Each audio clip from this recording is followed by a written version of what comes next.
أحدا وإذ قلنا للملائكة اسجدوا لآدم فسجدوا إلا إبليس كان من الجن ففسق عن أمر ربه أفتتخذونه وذريته أولياء من دوني وهم لكم عدو بئس للظالمين بدلا ما أشهدتهم خلق السماوات والأرض ولا خلق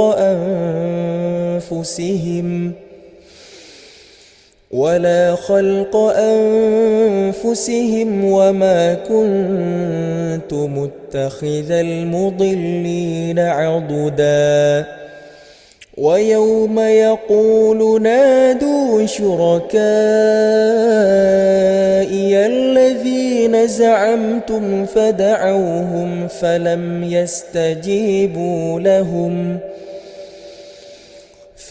يستجيبوا لهم وجعلنا بينهم موبقا ورأى المجرمون النار فظنوا أنهم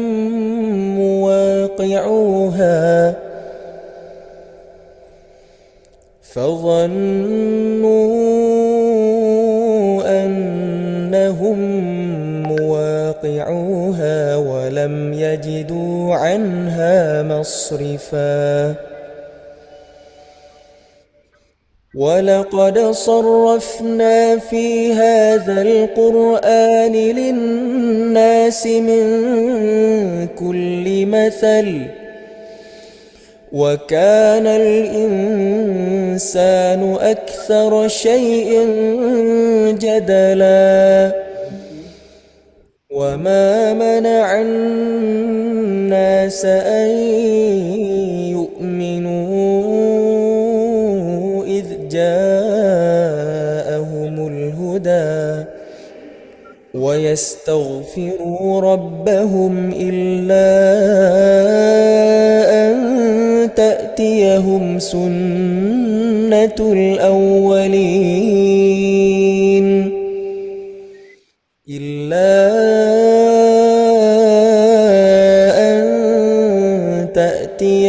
سنة الأولين أو يأتيهم العذاب قبلا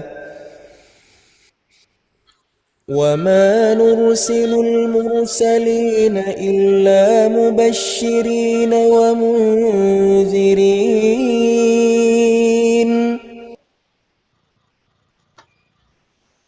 Assalamualaikum. Baik, kepada para jamaah silakan untuk saling sapa. Terima kasih. Assalamualaikum Mas Un. Waalaikumsalam. Kedengaran nggak suara saya? Dengaran Mas Un. Ya itu Pak Fisni gimana Pak? Padar, udah mulai ini dong? Mic-nya. Silahkan. Bapak gimana Pak? Ya. Tadi ada kebetulan yang mau gabung. Ya Pak. Tadi Bang nih. Gimana Pak? Nggak ada suaranya ya? Nggak ada suaranya dari sana gimana tuh? Bagus, di sini bagus. Bagus Mas Un. Bagus. Pak Daryono bagus suaranya di sini.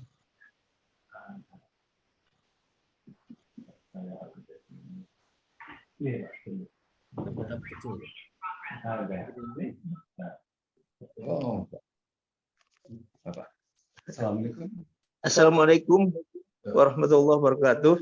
Waalaikumsalam warahmatullahi wabarakatuh. Saya kawan Pak Gunawan, baru join. Agak jaraknya Ya silakan Bapak. Ya. Ini lagi kebetulan.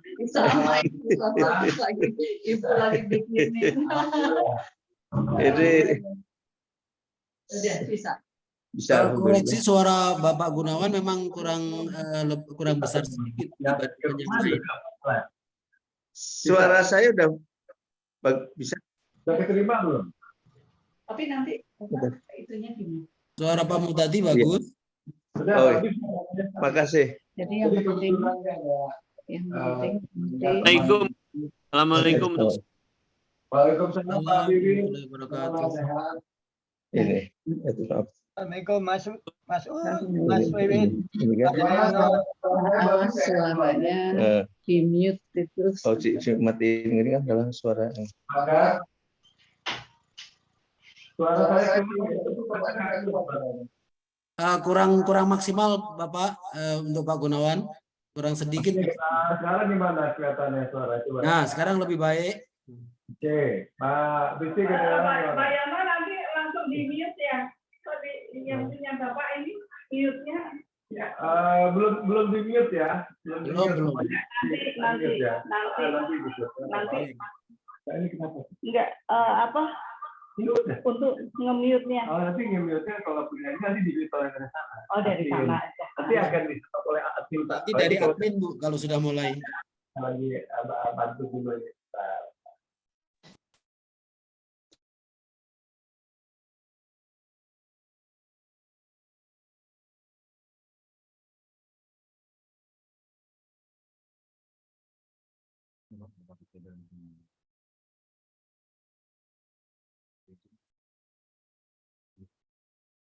Tapi ininya Ustadznya.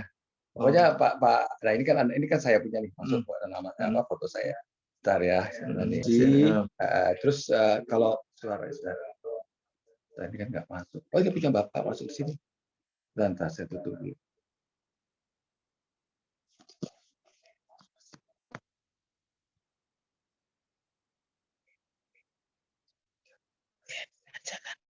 Jangan.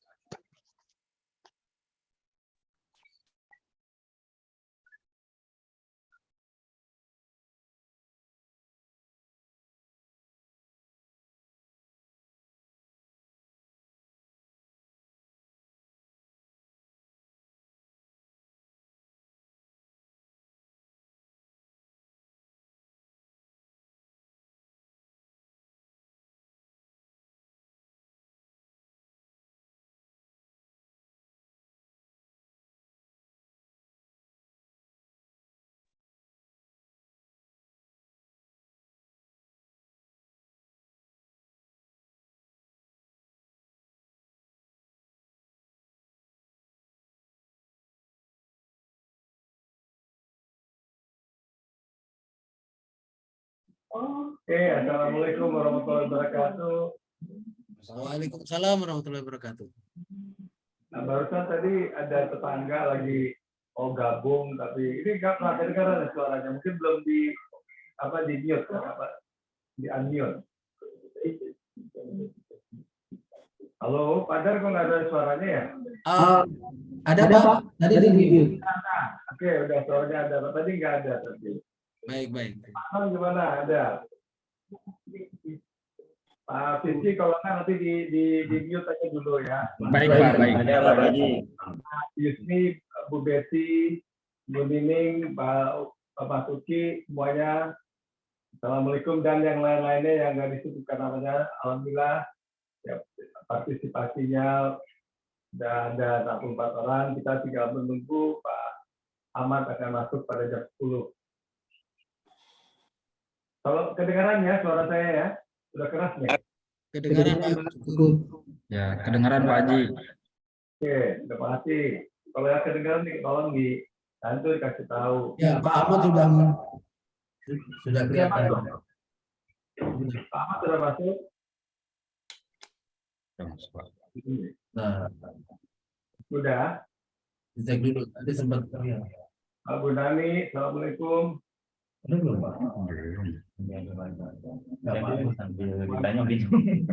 Belum Pak, belum masuk. Belum, nanti biasanya muncul di depannya. Iya, belum masuk. Masuk ya Pak Ahmad. Muhammad Samsul Pak. Belum Pak, belum. Oke, kita tunggu mungkin gimana kondisi di Bogor nih, ada di Bogor Pak Ibu Pak Darmiyati ini. Alhamdulillah. Baik-baik aja, sehat semua ya. Ya, terima kasih. Terus ini ada Pak Redi, Pak Mutadi. Aku tadi tetangga tuh Pak Mutadi, dia baru gabung. Jelas teman di masjid At-Taqwa di sini. Alhamdulillah. Alhamdulillah. Untuk yang lainnya juga terima kasih ya. Jadi saya nggak bisa sebutkan namanya satu-satu. Ada Pak Muhammad, ada kebetulan ada guru dari Indah Alayan Al-Azhar yang sama-sama juga mendengarkan.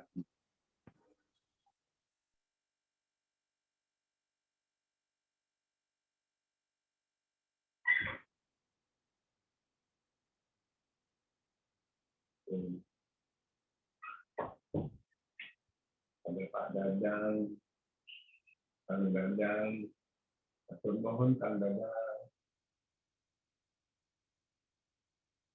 Ibu Fatma, ternyata Ibu Fatma ada di Korea, kata di sini, terima kasih. Ya, kita secara online, terima kasih.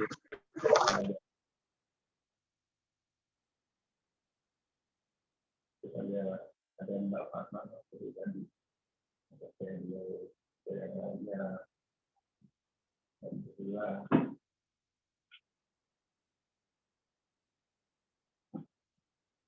Pak Ahmad belum masuk, ada Mas Irda ini dari Qatar juga. Terima kasih Mas Irda.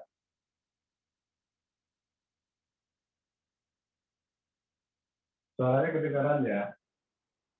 Kedengeran, Pak. Kita lagi nunggu Pak Ahmad ya. Mudah-mudahan Pak Ahmad nggak ada masalah dengan itunya. Linknya dengan link.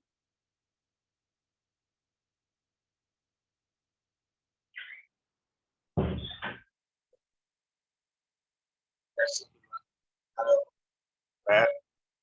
Ya. Gimana Pak Pagi. Sehat selalu. Oh, alhamdulillah Pak Iwan, terima kasih. Iwan, sahabatku yang baik hati. Terima kasih Pak sudah bergabung. Baik hati tidak sombong. Iya, baik hati tidak sombong ya, alhamdulillah. Jadi usia senja loh, sudah pada usia senja.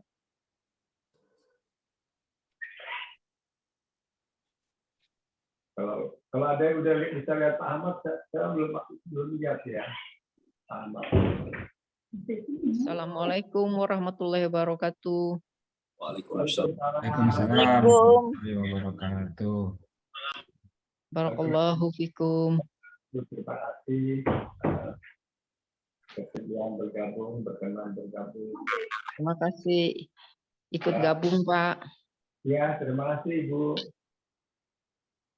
Masuki sehat ya. Tambah ini.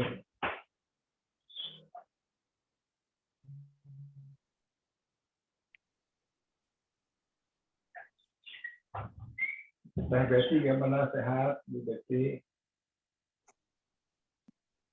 Ya, sehat. Suaranya nggak ada ya mungkin? Ya, alhamdulillah Un. Ya. Hai Puji.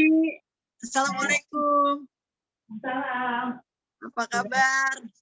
Alhamdulillah. Pada datang tuh.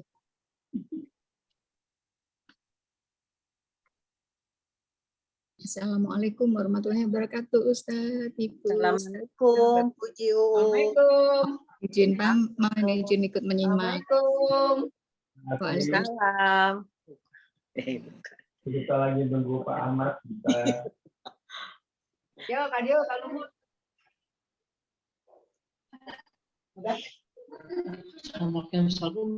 ke sini. Assalamualaikum Pak Gunawan. Bapak, terima kasih. Kenalkan Pak, saya namanya Ibu Waalaikumsalam warahmatullahi wabarakatuh. Ya, Pak Gunadi, gimana sehat Pak Gunadi? Sehat, alhamdulillah. Meeting saya ikut, ada agenda. Iya, alhamdulillah. Terima kasih Pak bisa ini. Salam ke Ibu ya Pak. Ya, ini sampaikan nanti masih. Sehat Pak ya. Alhamdulillah. Terima kasih. Terus Pak Muhtadi yang baru gabung, terima kasih Pak Muhtadi. Pak Widi sudah tadi. Ini Mbak Fatma juga mendapat.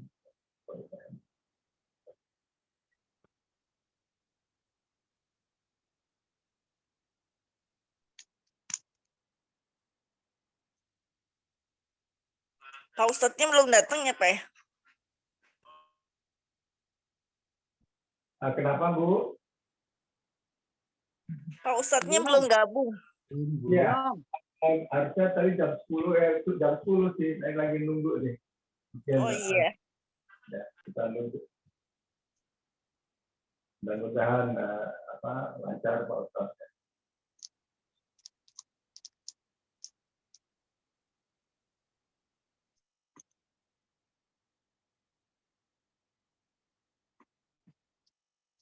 Alhamdulillah Pak Ustadz sudah masuk Pak Haji Gunawan.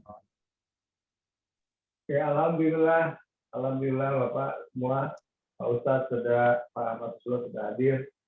Kita langsung mulai saja. Assalamualaikum warahmatullahi wabarakatuh. Waalaikumsalam. Ya, kita mengucapkan basmalah. Sekali lagi terima kasih kepada Pak atas kehadirannya Pak Ustadz Ahmad Susilo. Alhamdulillah sehat Bapak.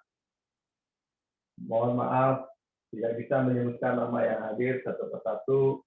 Saya dan Budi ingin mengucapkan terima kasih atas kehadiran semua jemaah dan bersyukur kepada Allah Subhanahu wa Ta'ala kita masih dipertemukan kembali dan diberi sehat sehingga kita dapat hadir dalam kajian Al-Quran dan hadis Majelis Taklim Maklim Naimah. Temanya saat ini berlomba-lomba dalam jadilah hamba Allah, jangan menjadi hamba Ramadan bagian kedua. Jadi yang bagian pertama sudah bulan lalu. Sesi tanya jawab setelah tausiah selesai bisa melalui chat atau angkat tangan atau bisa langsung ke admin. Mohon berkenan untuk selalu posisi mute kecuali kalau akan bertanya pada saat sesi pertanyaan. Penutup dengan doa yang dipimpin oleh Pak Ustadz Ahmad Susilo. Sekali lagi kami ucapkan terima kasih dan semoga tausiahnya akan bermanfaat dan dapat diamalkan. Silakan Pak Ustadz dimulai.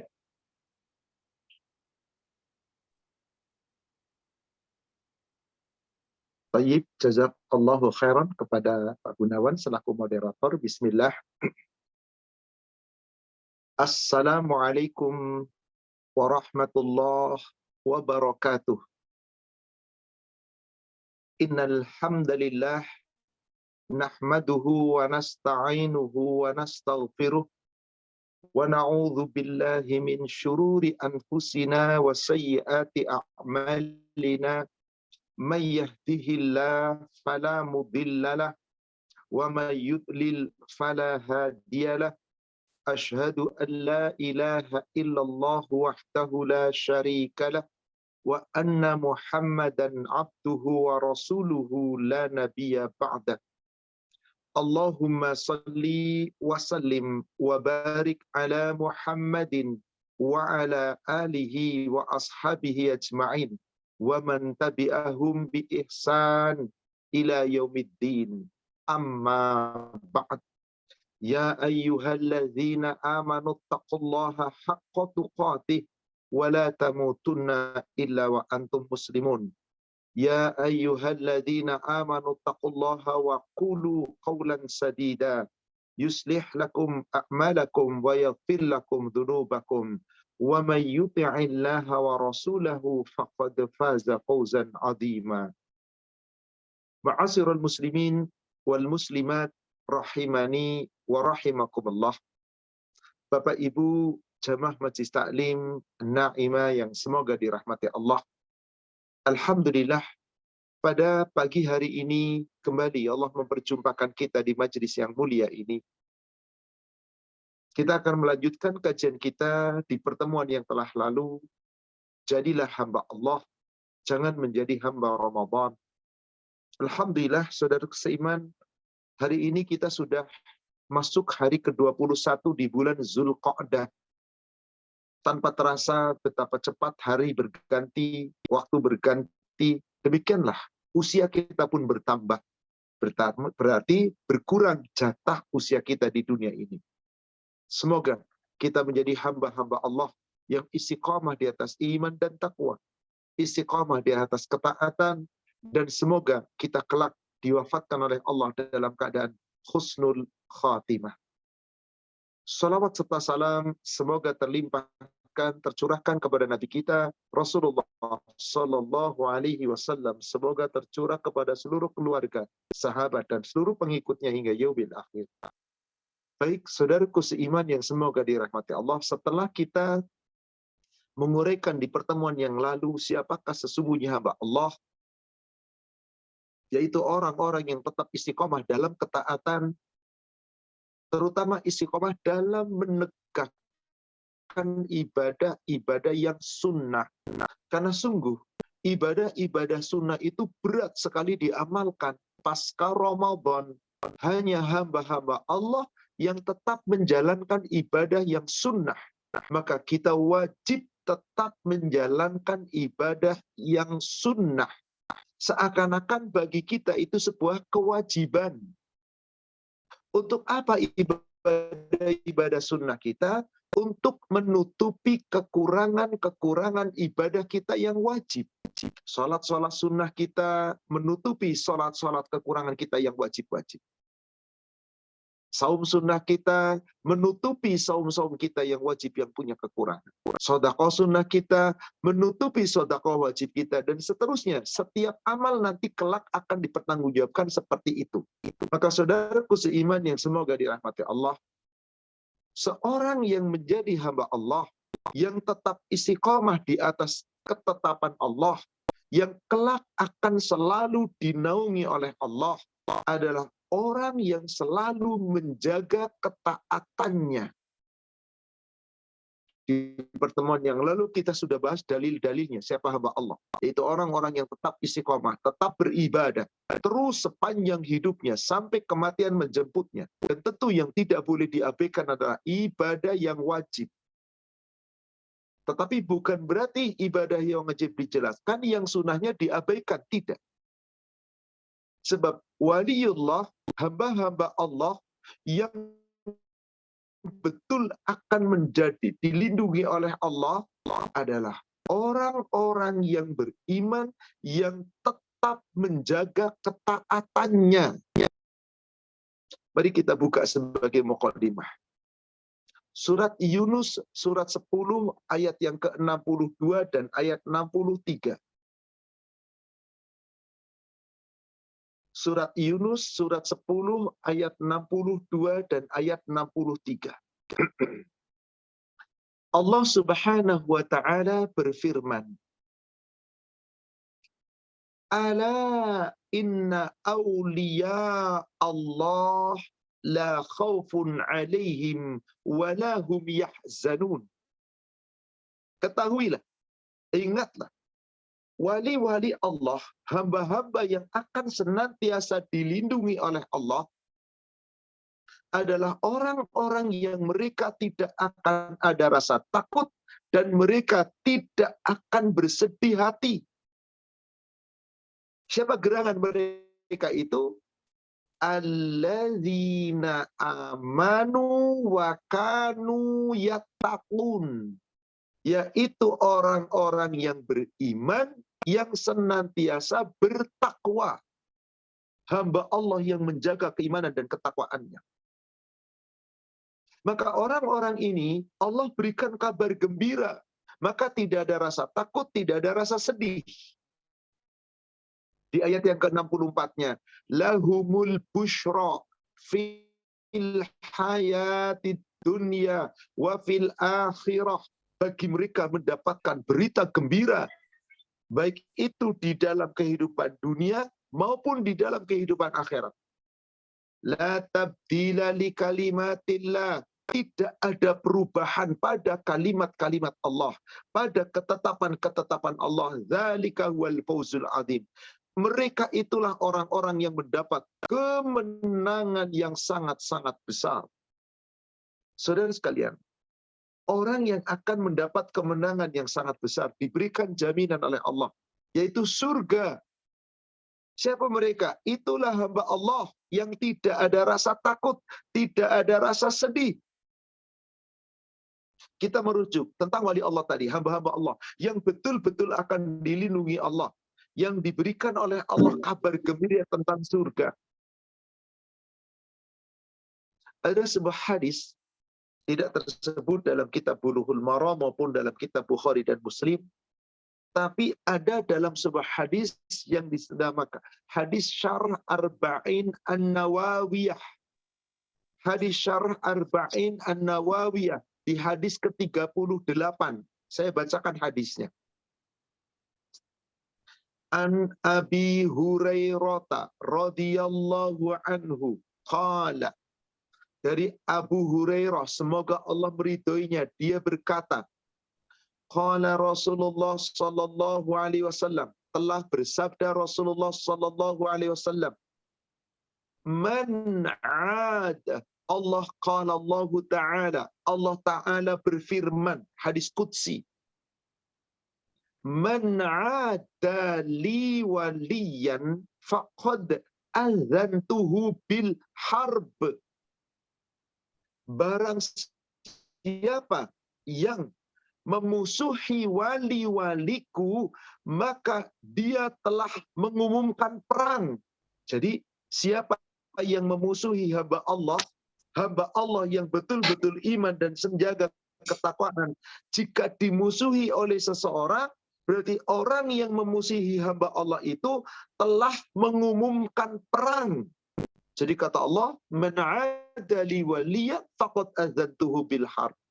Siapa yang memusuhi hamba-hambaku, wali-waliku, maka sesungguhnya aku umumkan perang kepadanya. Setelah itu Allah Subhanahu wa taala kemudian berfirman, "Wa ma taqarraba ilayya 'abdi bi syai'in wa ma taqarraba ilayya 'abdi bi syai'in." Tidaklah hambaku mendekatkan diri kepadaku dengan sesuatu amal. Ahabbu ilayya bimaftarabtu alaihi. Amal yang paling aku cintai adalah ketika hambaku menjalankan seluruh amal ibadah yang aku wajibkan kepadanya. Jadi amal ibadah yang paling dicintai Allah adalah ketika orang hamba selalu menjalankan perintah Allah yang wajib dijaga dengan sebaik-baiknya. Mimma aftaradtuhu alaihi. Seluruh amal yang aku fardukan atasnya, dijaganya sebaik-baiknya. Maka itulah amal yang paling aku cintai. Itulah yang harusnya seorang hamba mendekat padaku. Cukupkah dengan itu? Hadisnya dilanjutkan. Wala yazalu abdi yataqarrabu ilayya bin nawafil hatta uhibbah. Dan tidaklah seorang hamba senantiasa mendekatkan diri kepadaku dengan ibadah-ibadah sunnah, mendekatkan diri kepadaku dengan ibadah-ibadah sunnah hatta uhibbah, sampai sehingga aku akan mencintainya. Siapa seorang hamba yang ibadah wajibnya dijaga sebaik-baiknya, dipelihara sebaik-baiknya, dan ditambahkan dengan ibadah-ibadah sunnahnya, selalu mendekatkan diri kepada Allah dengan ibadah yang sunnah, sehingga aku akan mencintainya, kata Allah. Aku akan mencintainya. Maka bagaimana seorang hamba jika sudah dicintai Allah, hambanya Allah? Maka Rasulullah kemudian berfirman kembali, "Fa idza ahbabtuhu kuntu sam'ahu alladhi yasma'u bihi wa basarahu alladhi yubsiru bihi wa yadahu allati yabtishu biha wa rijlahu allati yamshi biha. Jika aku telah mencintai hambaku, aku akan menjadi pendengarannya, yang dengan itu dia mendengar. Aku akan menjadi penglihatannya, yang dengan itu dia melihat. Aku akan menjadi kedua tangannya, yang dengan kedua tangannya itu dia berbuat, dia berjuang, dia berperang. Aku akan menjadi kedua kakinya, yang dengan kedua kakinya itu dia melangkah. Maksudnya, orang yang menjadi hamba Allah, yaitu orang yang selalu menjaga ibadah-ibadah wajibnya dan selalu mendekatkan diri kepada Allah dengan ibadah-ibadah sunnahnya, maka Allah akan mencintainya. Jika Allah mencintainya, pendengarannya dijaga oleh Allah, penglihatannya dijaga Allah, perbuatan tangannya dijaga Allah, langkah kakinya dijaga Allah. Subhanallah. Maka penglihatannya terjaga dari hal-hal yang diharamkan. Pendengarannya terjaga dari hal-hal yang diharamkan. Perbuatan tangannya terjaga dari hal yang diharamkan. Demikian pula langkah kakinya terjaga dari hal yang diharamkan. Itulah hamba Allah yang dijaga oleh Allah. Kenapa? Karena selalu menjaga amal ibadah yang wajib dan selalu menjaga dan terus istiqamah menjaga amalan-amalan ibadah yang sunnah. Subhanallah. Dijaga oleh Allah kehidupannya, maka pantas mereka tidak ada rasa takut. Mereka tidak bersedih hati. Lalu kata Allah berfirman, "Wala in sa'alani la u'tiyanna."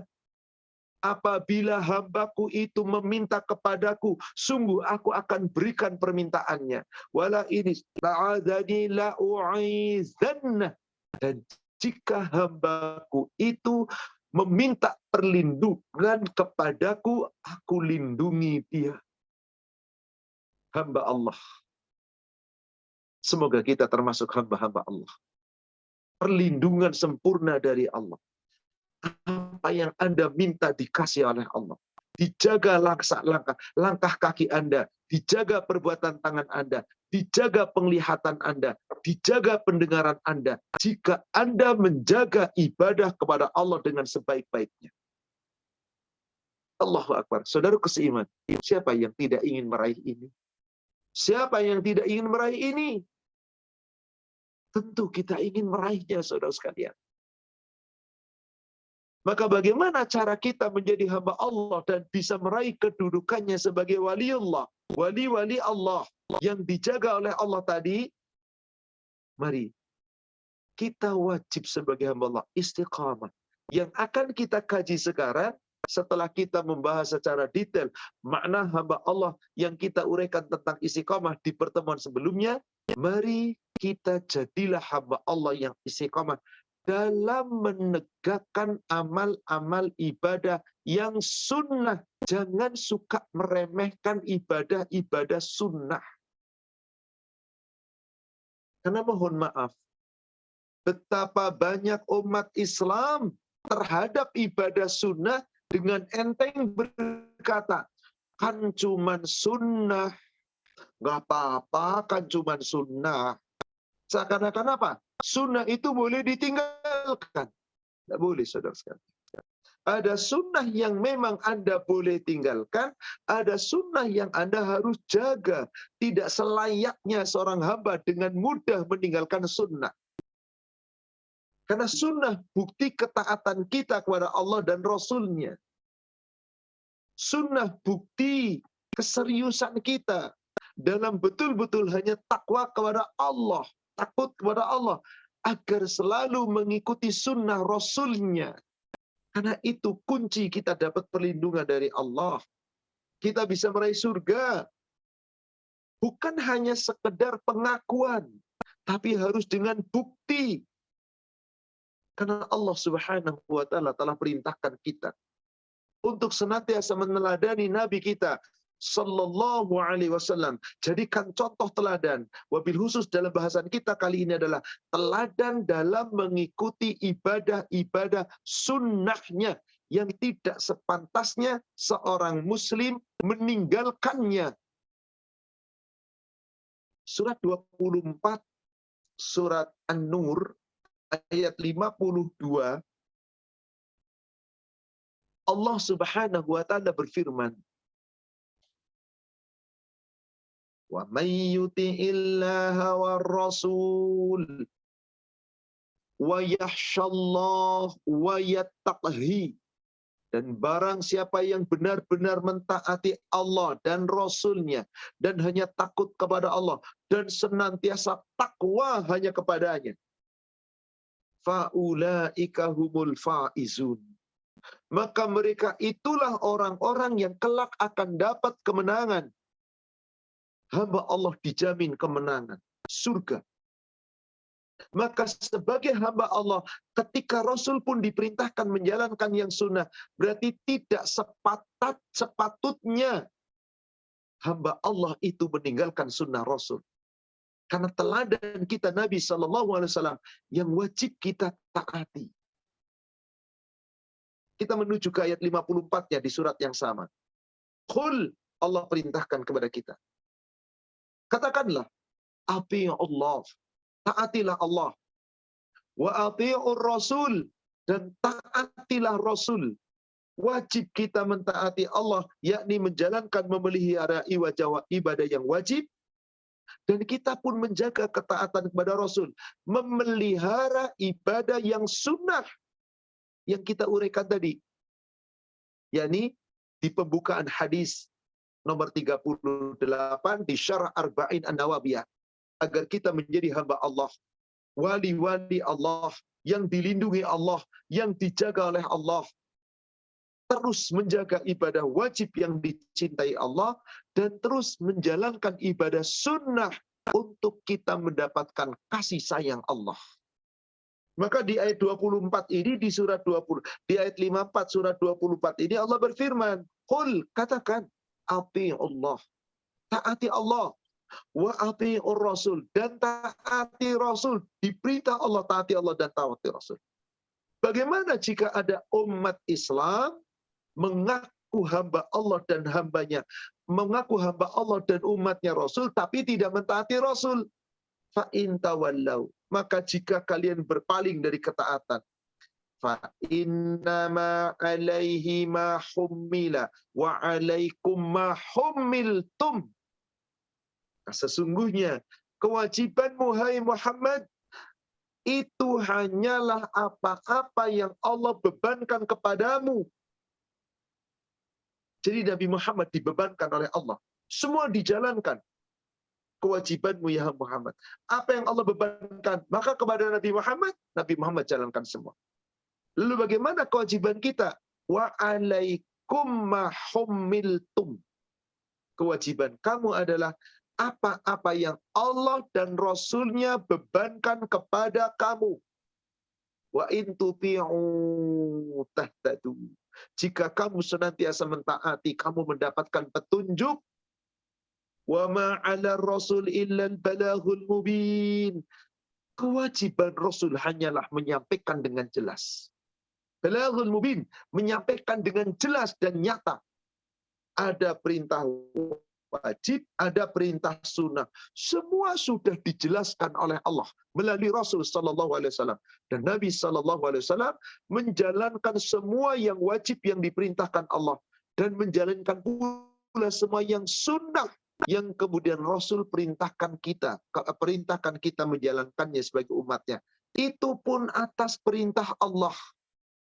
Timbul pertanyaan, bagaimana seorang hamba tidak mau menjalankan perintah Rasul, tidak mau menjalankan sunnah Rasul? Ada resiko yang sangat berat yang akan dibebankan oleh Allah kepada Anda. Jika tidak sampai itu terjadi di dunia, kelak di yaumil akhir. Di surat yang sama, ayat 63,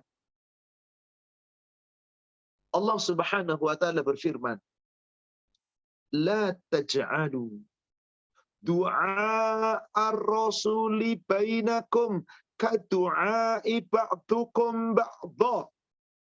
Jangan kamu jadikan panggilan, seruan, perintah Rasul kepada kamu, lalu kamu jadikan, kamu anggap seperti panggilan sebagian kamu kepada yang lain. Saudara sekalian, kalau ada orang lain perintah kepada kita, kita nggak wajib mentaati, sunnah pun tidak. Kecuali ketika kita seorang karyawan, kita seorang pekerja, diperintah oleh atasan, maka wajib menjalankan. Kalau toh tidak dijalankan, tidak sampai dosa, tapi Anda paling dipecat. Tapi Anda akan berdosa ketika tidak menjalankan, tapi tetap minta gaji. Karena khianat kepada perjanjian. Bagaimana jika yang perintah Anda adalah Rasul? La taj'alu du'a ar-rasul bainakum kadu'ai ba'dukum ba'dha. Jangan kamu jadikan panggilan, seruan Rasul kepada kamu, yaitu perintah Rasul kepada kamu, kamu samakan, kamu jadikan seperti antara panggilan antara kamu dengan yang lain. Jadi sunnah Rasul itu nggak boleh dianggap enteng, karena sunnah Rasul itu panggilan Rasul, ajakan Rasul, dan itu atas perintah Allah. Maka Allah katakan di lanjutan ayatnya tadi, qad ya'lamullahu alladhina yatasallaluna minkum liwaza. Sungguh Allah telah mengetahui orang-orang yang sembunyi-sembunyi lalu berlindung kepada teman-temannya, berlindung kepada dalih, berlindung kepada keyakinan yang salah, meninggalkan sunnah Rasul, meninggalkan perintah Rasul, berlindung kepada orang-orang yang tidak mengikuti dalil. Allah tahu orang yang suka meninggalkan sunnah Rasul. Qad ya'lamullahu alladhina yatasallaluna minkum liwada. Sungguh Allah telah mengetahui orang-orang yang sembunyi-sembunyi meninggalkan perintah Rasul. Semata-mata berlindung mungkin kepada yang lain, kepada dalih bukan dalil. Apa yang menjadi resiko berat andai kita berani meninggalkan sunnah Rasulnya, perintah Rasulnya? Coba perhatikan baik-baik saudara sekalian di ujung daripada ayatnya. Fal yahzaril ladzina yukhalifuna an amrihi an tusibahum fitnah au yusibahum adzabun alim. Tolong perhatikan ujung ayat ini, tolong garis bawahi. Maka hendaklah orang-orang yang menyelisihi perintah Rasulnya takut akan ditimpa musibah di dunia ini. Kalau toh tidak terkena musibah di dunia ini, au yusibahum adzabun alim, akan ditimpa musibah yang lebih besar, yaitu siksaan yang sangat pedih, neraka.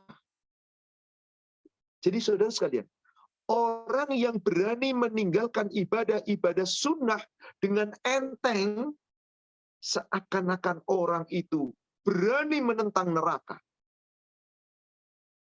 Karena hadis ini, ayat ini sangat jelas. Hendaklah orang-orang yang suka menyelisihi perintah Rasulnya takut akan ditimpa musibah. Jika tidak terkena musibah di dunia, au yusibahum adzabun alim, mereka bisa terkena musibah yang sangat besar, azab yang sangat pedih nanti di yaumil akhir.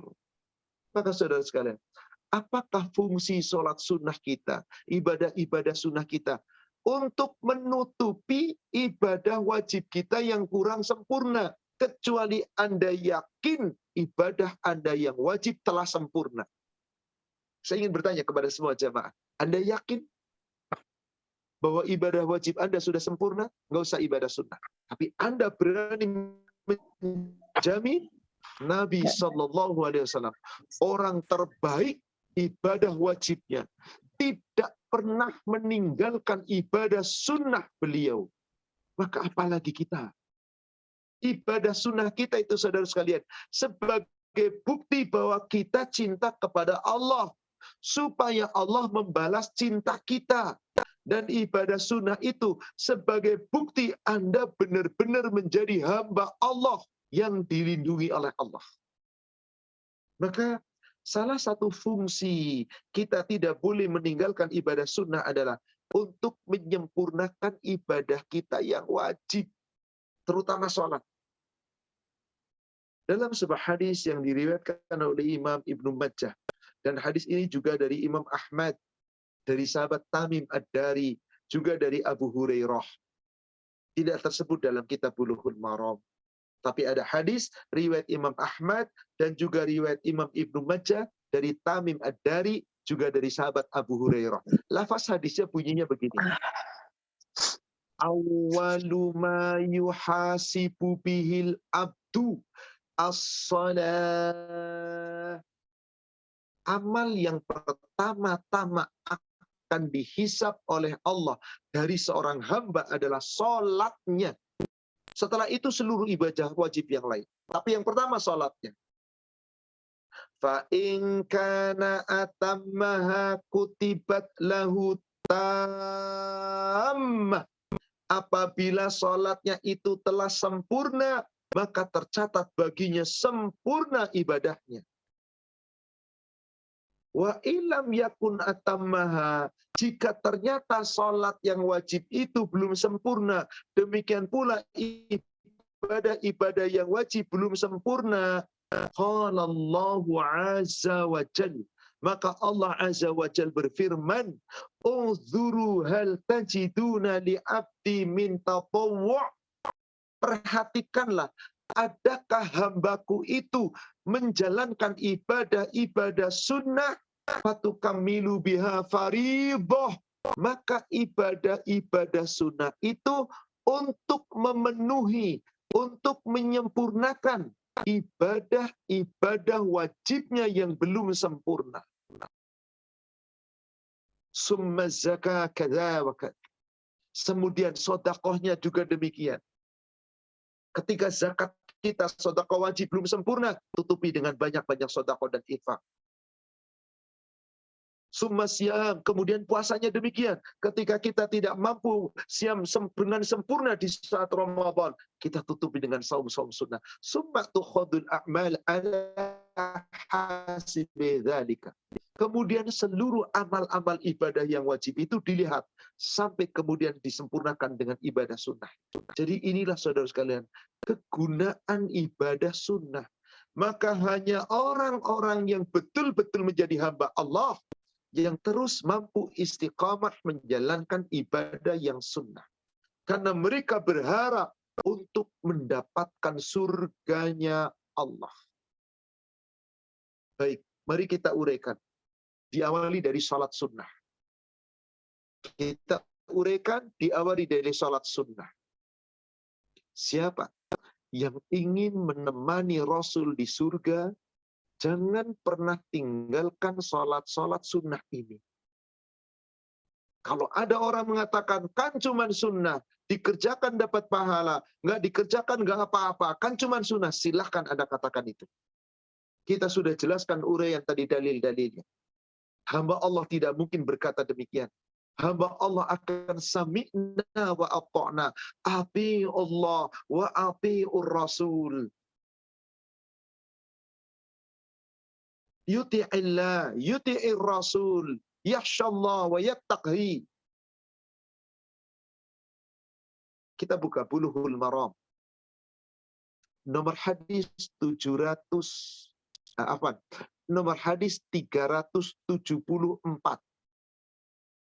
Di kitab Bulughul Maram nomor hadis 374. Bab hadis pertama tentang salat tatawwu'. Babnya tentang salat tatawwu', salat sunnah. Ada hadis yang diriwayatkan oleh Imam Muslim di dalam kitab itu. Dari sahabat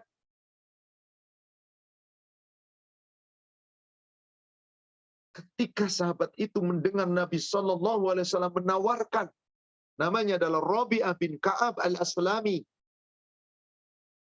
Dan Rabi'ah bin Ka'ab al-Aslami. Qala li Rasulullah sallallahu alaihi wasallam, telah bersabda kepadaku Rasulullah sallallahu alaihi wasallam, ya Rabi'ah sal, wahai Rabi'ah mintalah. Ya Rabi'ah sal, ya Rabi'ah mintalah. Disuruh minta kita. Nabi sallallahu alaihi wasallam menawarkan kepada Rabi'ah bin Ka'ab al-Aslami, atau disebut di situ bin Malik al-Aslami, sebetulnya bin Ka'ab, Rabi'ah bin Ka'ab al-Aslami. Salah tulis di situ, harusnya Ka'ab al-Aslami. Ya Rabi'ah sal, wahai Rabi'ah mintalah.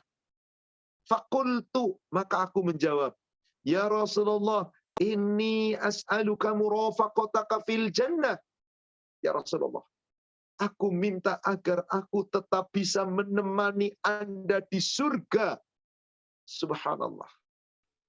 Lihat ini sahabat. Ditawari harta, kekayaan.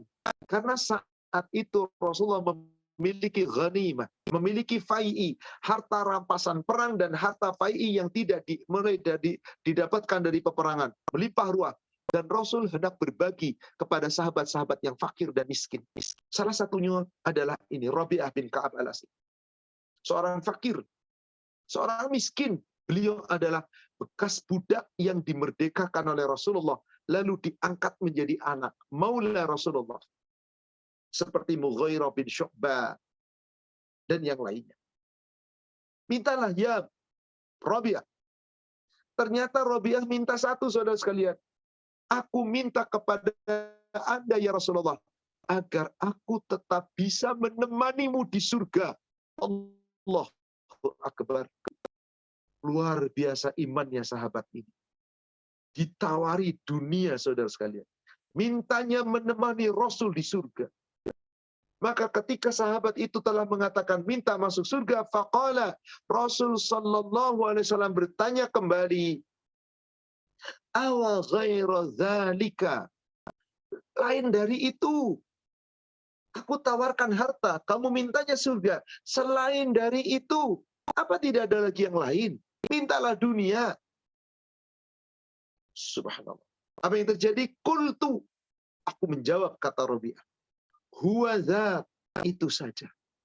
Saya hanya minta agar bisa menemani Anda di surga ya Rasulullah. Saya nggak minta dunia yang Anda tawarkan. Luar biasa.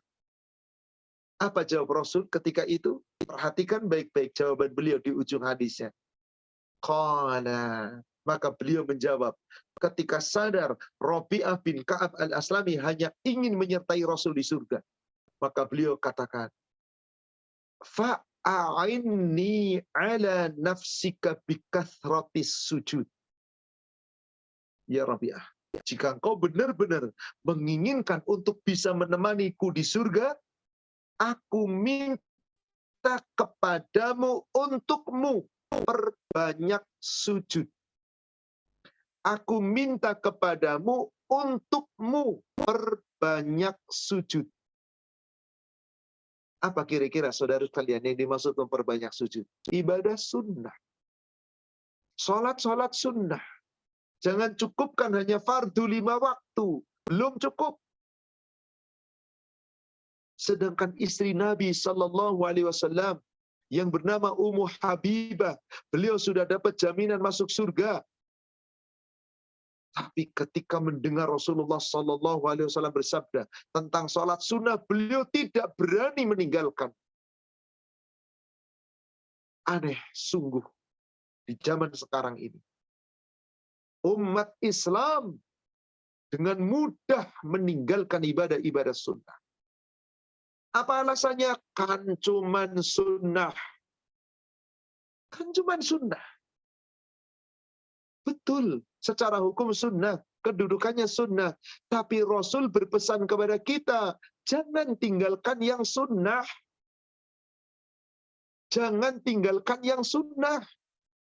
Kecuali ada beberapa sunnah yang boleh Anda tinggalkan. Boleh tinggalkan.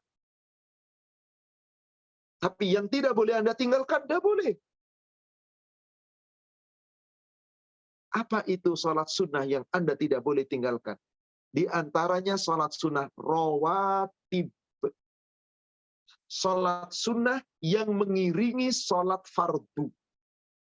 Qobliyah atau ba'diyah. Ada sholat fardu diiringi sebelumnya namanya qobliyah, diiringi sesudahnya namanya ba'diyah. Ada yang mutlak nggak boleh ditinggalkan. Ada yang boleh Anda tinggalkan. Tidak setiap sholat sunnah boleh Anda tinggalkan. Mari kita lanjutkan hadisnya. Silakan buka kembali Bulughul Maram nomor hadis 735. Dari sahabat Abdullah bin Umar. Sahabat Abdullah bin Umar.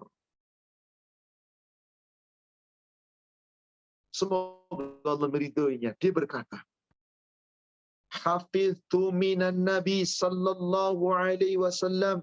Apa? Saya keliru. 376 bukan 736. Itu tolong tulisan tadi ketikanya salah. 376. Khawatir nanti keliru. Tolong koreksi. Tadi admin mengetik dengan 736, tapi 376.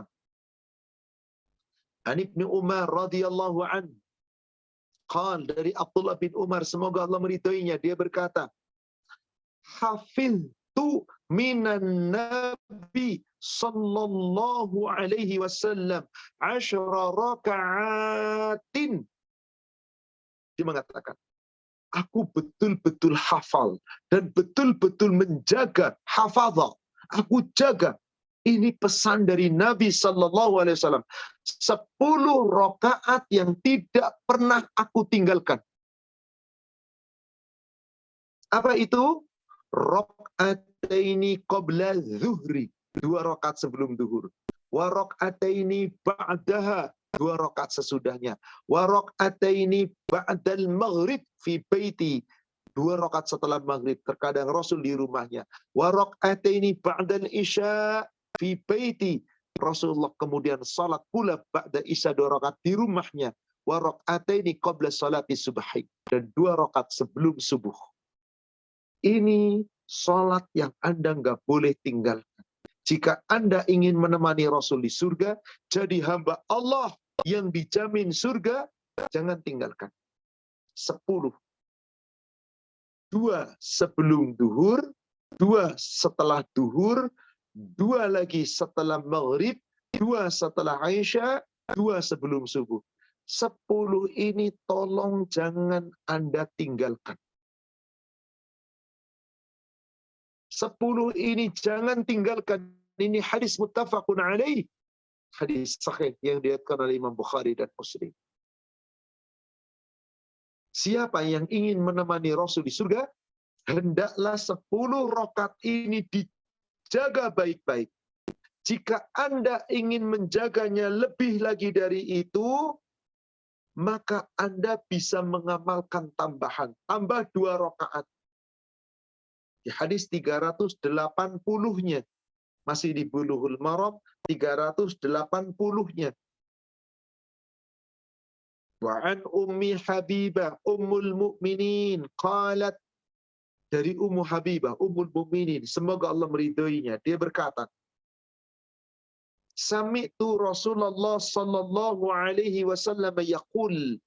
Aku mendengar Rasulullah sallallahu alaihi wasallam bersabda, Man shalla 12 raka'atan fi yaumi wa lailatihi bunya lahu bihinna baitun fil jannah.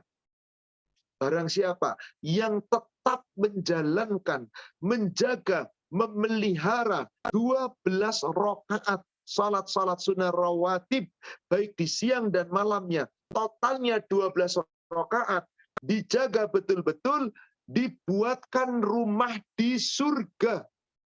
Subhanallah. Dibuatkan rumah di surga. Siapa yang tidak ingin dibuatkan rumah di surga? Siapa yang tidak ingin meraih rumah di surga? Allahu Akbar.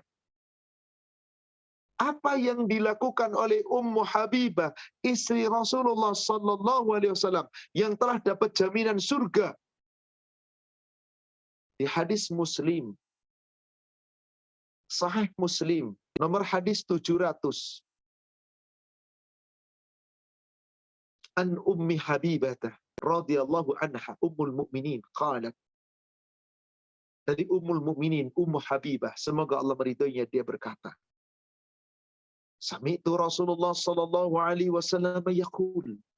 Aku telah mendengar Rasulullah sallallahu alaihi wasallam bersabda, "Man sallatnata 'asharat raka'atan fi yaumin wa lailatin." Siapa yang tetap menjaga 12 rakaat di waktu malamnya dan di waktu siangnya, 12 rakaat, maka bunyalahu bihina baitun fil jannah. Allah akan buatkan untuknya satu rumah yang indah di surga. Apa kata Ummu Habibah? Subhanallah. Qalat Ummu Habibah. Berkata Ummu Habibah, "Fama taraktuhunna mundu samituhunna min Rasulillah sallallahu alaihi wasallam." Sejak aku mendengar hadis ini dari Rasulullah sallallahu alaihi wasallam, aku tidak pernah meninggalkan sholat sunnah rawatib ini. Sejak aku mendengar ini dari Rasulullah sallallahu alaihi wasallam, aku tidak pernah meninggalkan 12 sholat sunnah rawatib ini. Ini istri Nabi, saudara sekalian. Istri Nabi, jaminannya surga. Bahkan Nabi pun tidak pernah meninggalkan. Beliau sudah dapat jaminan surga. Anda berani meninggalkan? Anda bukan hamba Allah. Berdasarkan dalil-dalil tadi. Bukan saya menuduh Anda, tapi berdasarkan dalil yang sahih tadi. Karena hamba Allah selalu menjaga ibadah sunnah. Dijaga oleh Allah. Pendengarannya dijaga, penglihatannya dijaga, kedua tangannya dijaga, langkah kakinya dijaga. Subhanallah, permintaannya Allah berikan, Allah kabulkan. Penjagaan sempurna dijaga, surga kelak tempatnya. Tapi kita harus menjaga. Untuk menjadi hamba Allah butuh perjuangan. Gak mudah, saudara sekalian. Sekurang-kurangnya berapa tadi? 10. 2 sebelum duhur, 2 setelah duhur, 2 setelah maghrib, 2 setelah isya, 2 sebelum subuh. Lalu di hadis ini tadi, kata Rasulullah menjaga 12 rakaat yang Ummu Habibah tidak pernah meninggalkan. Apa yang 12 itu? Lihat kembali Bulughul Maram nomor hadis 381. Walid Tirmidzi nahwuh wazad. Dan dalam riwayat Imam Tirmidzi seperti itu tadi, seperti hadis dari Ummu Habibah yang diriwayatkan oleh Imam Muslim. Siapa yang menjaga sholat di malamnya dan siangnya 12 rakaat, dibuatkan rumah di surga. Yang dimaksud 12 itu apa? Disebutkan di situ. Arba'a raka'atin qabla zuhri. Ternyata duhurnya sebelumnya menjadi 4. Wa raka'ataini ba'daha, 2 rakaat setelahnya. Wa raka'ataini ba'dal maghrib, 2 rakaat setelah maghrib. Wa raka'ataini ba'dal isya, 2 rakaat setelah isya, plus wa raka'ataini qabla salatil fajr, 2 rakaat sebelum salat fajar. 12. Anda mau mengerjakan 12 ini bagus. Tapi Anda tidak mampu 12, jangan tinggalkan yang 10. Insya Allah menemani Rasul di surga. Hamba Allah yang disayang Allah bersama Rasul nanti di surga. Allah jamin sepanjang Anda betul-betul mau mentaati Allah dan Rasul. Ditempatkan bersama orang-orang yang berbakti yang lain. Orang-orang yang jujur, yang siddiq, selalu membenarkan firman Allah dan Rasul. Orang-orang yang saleh, yang menjaga ketaatannya. Dijamin ditempatkan di surga. Surat 4. An-Nisa ayat 69. Surat 4, surat An-Nisa ayat 69. Wa may yuti'illaha war rasul. Barang siapa yang betul-betul mentaati Allah dan Rasulnya, fa ulaika ma'alladzina an'ama Allahu 'alaihim. Mereka itulah orang-orang yang akan ditempatkan oleh Allah bersama dengan orang-orang yang telah diberi nikmat oleh Allah kepada mereka. Minan nabiyyin, ditempatkan dengan para nabi-nabi. Subhanallah. Di surga dengan para nabi. Wasiddiqin, dengan orang-orang yang jujur. Siddiqin, yang selalu jujur membenarkan aturan Allah dan Rasulnya. Wasyuhada, ditempatkan orang yang mati syahid dari kalangan para sahabat. Yang luar biasa taatnya mengikuti contoh Rasulnya. Wassalihin, dan orang-orang yang saleh. Semoga kita termasuk golongan keempat. Orang-orang yang saleh. Yang ditempatkan di surga. Bersama Rasulullah di surga. Itulah hamba Allah. Wahasuna ulaika rafiqa. Itulah teman yang terbaik. Semoga para jamaah di pengajian Naimah, kita adalah teman-teman terbaik. Yang insya Allah sampai berjumpa di surga. Tapi konsekuensi dan buktikan saya menjadi hamba Allah. Jangan abaikan yang sunnah. Jangan abaikan yang sunnah. Inilah saudara sekalian. 10 minimal, mau tambahkan lagi 12. Jika Anda ingin lebih bagus lagi, Anda dijamin masuk surga. Bahkan dijamin oleh Allah, Anda tidak akan tersentuh api neraka. Tambahkan sebelum duhurnya yang tadinya 2 menjadi 4. Setelah duhurnya tadinya 2, tambahkan pula jadi 4. Hadis berikutnya 381. Wali Tirmidzi nahwu, dan juga bagi Tirmidzi seperti itu pula.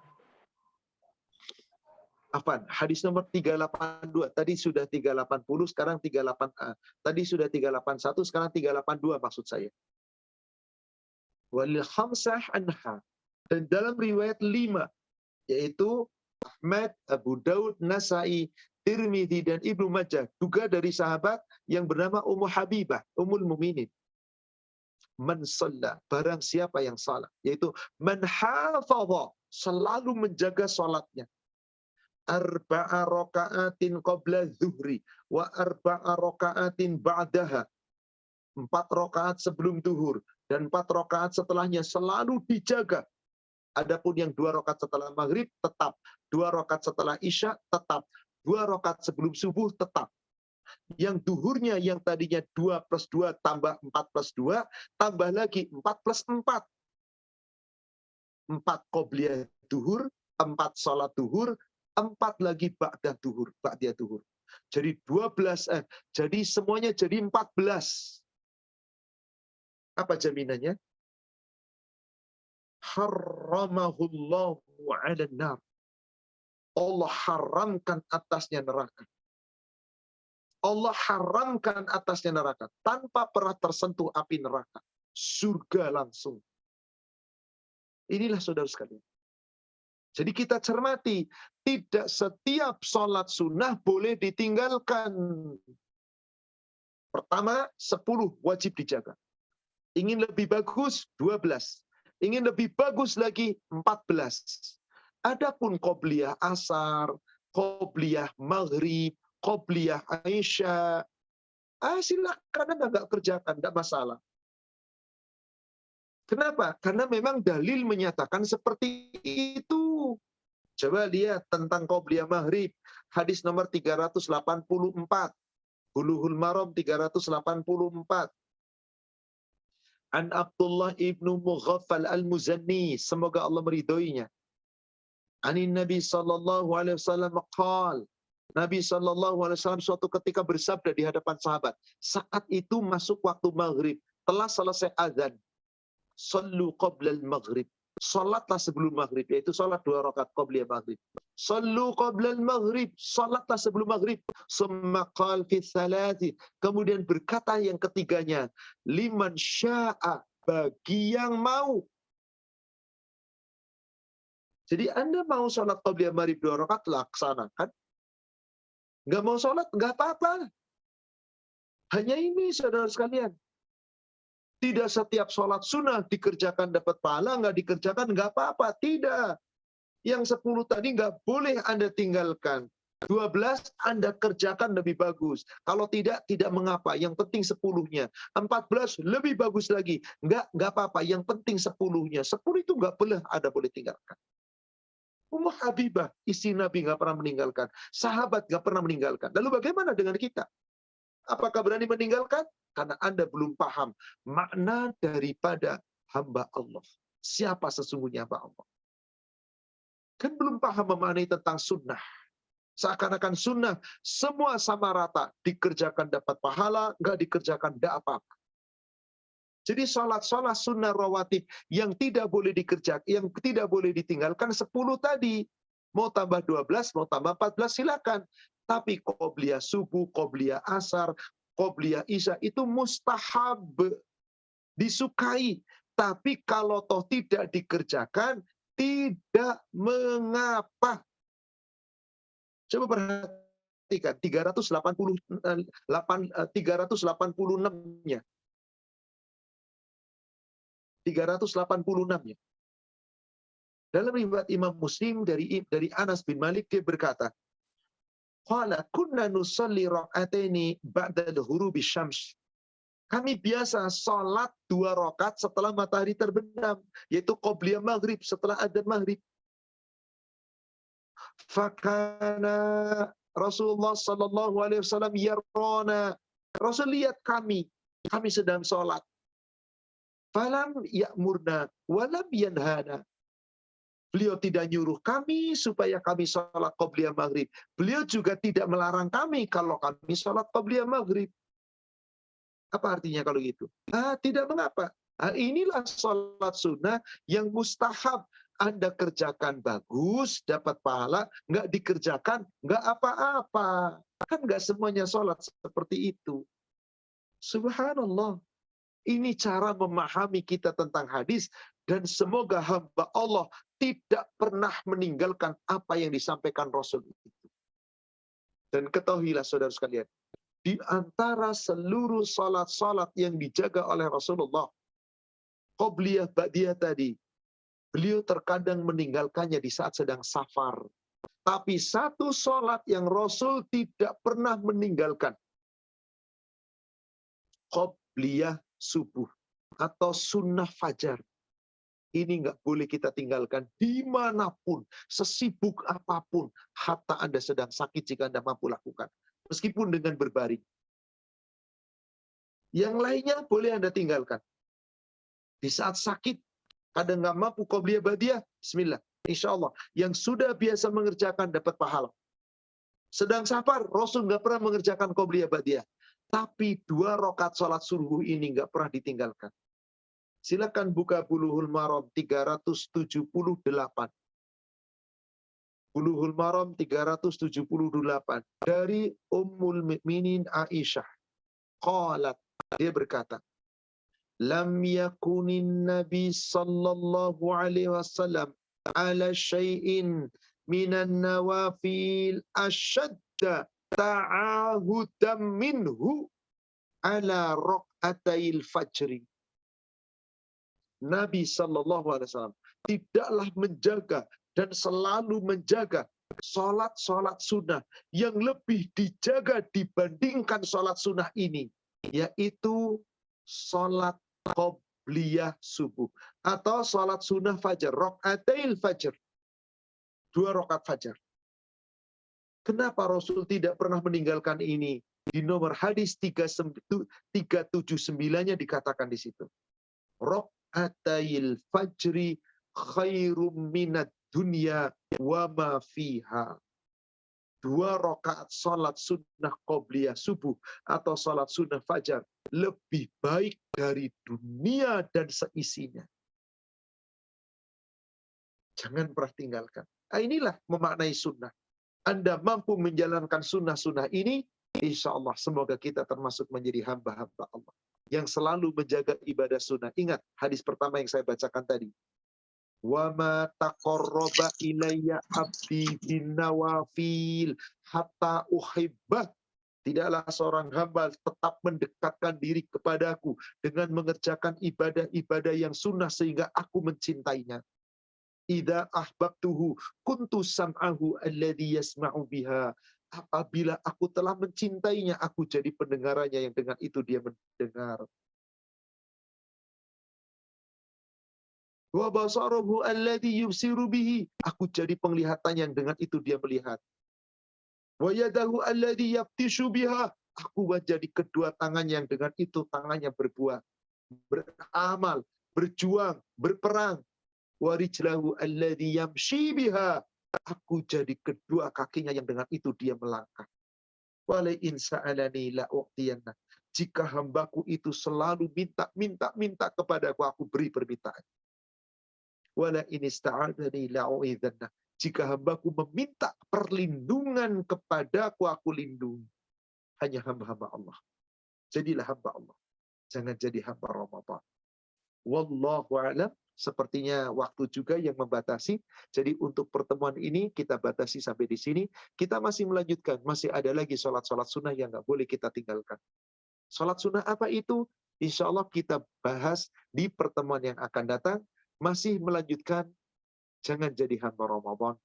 Jadilah hamba Allah. Sesi ketiga. Insya Allah. Demikian. Semoga membawa manfaat. Kita kembalikan kepada admin. Silakan admin, kita bisa lanjutkan dengan sesi tanya jawab. Wallahu a'lam. Baik, terima kasih Pak Ustadz. Ada pertanyaan dari jamaah.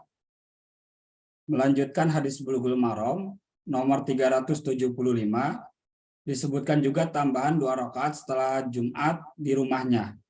Apakah ini termasuk yang dianjurkan dan apakah berlaku juga kalau kita sholat di masjid? Terima kasih Pak Ustadz. Saudaraku seiman yang semoga dirahmati Allah, khusus untuk sholat Jumat, maka Anda boleh melaksanakannya 2 rakaat setelah sholat Jumat di masjid, tapi Rasul terkadang khusus Jumat itu sering pulang ke rumah. Seperti tadi di nomor 735 itu disebutkan.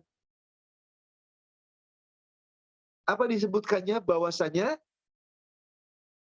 Nabi Shallallahu Alaihi Wasallam, kata Abdullah bin Umar, sholat ba'diyah maghrib di rumahnya, ba'diyah isya di rumahnya.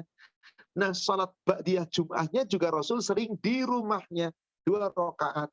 Tapi bagaimana kalau mengerjakannya di masjid? Boleh, tidak mengapa. Bagaimana kalau 4 rakaat? Boleh. Tadi sudah kita bahas pula, 4 rakaat. Jadi zuhur itu penggantinya Jum'ah di hari Jumat. Hanya kalau hari Jumat nggak ada qobliyah. Yang ada intidhor, tapi ba'diyahnya tetap. Tapi bisa dilaksanakan di masjid, bisa dilaksanakan di rumah.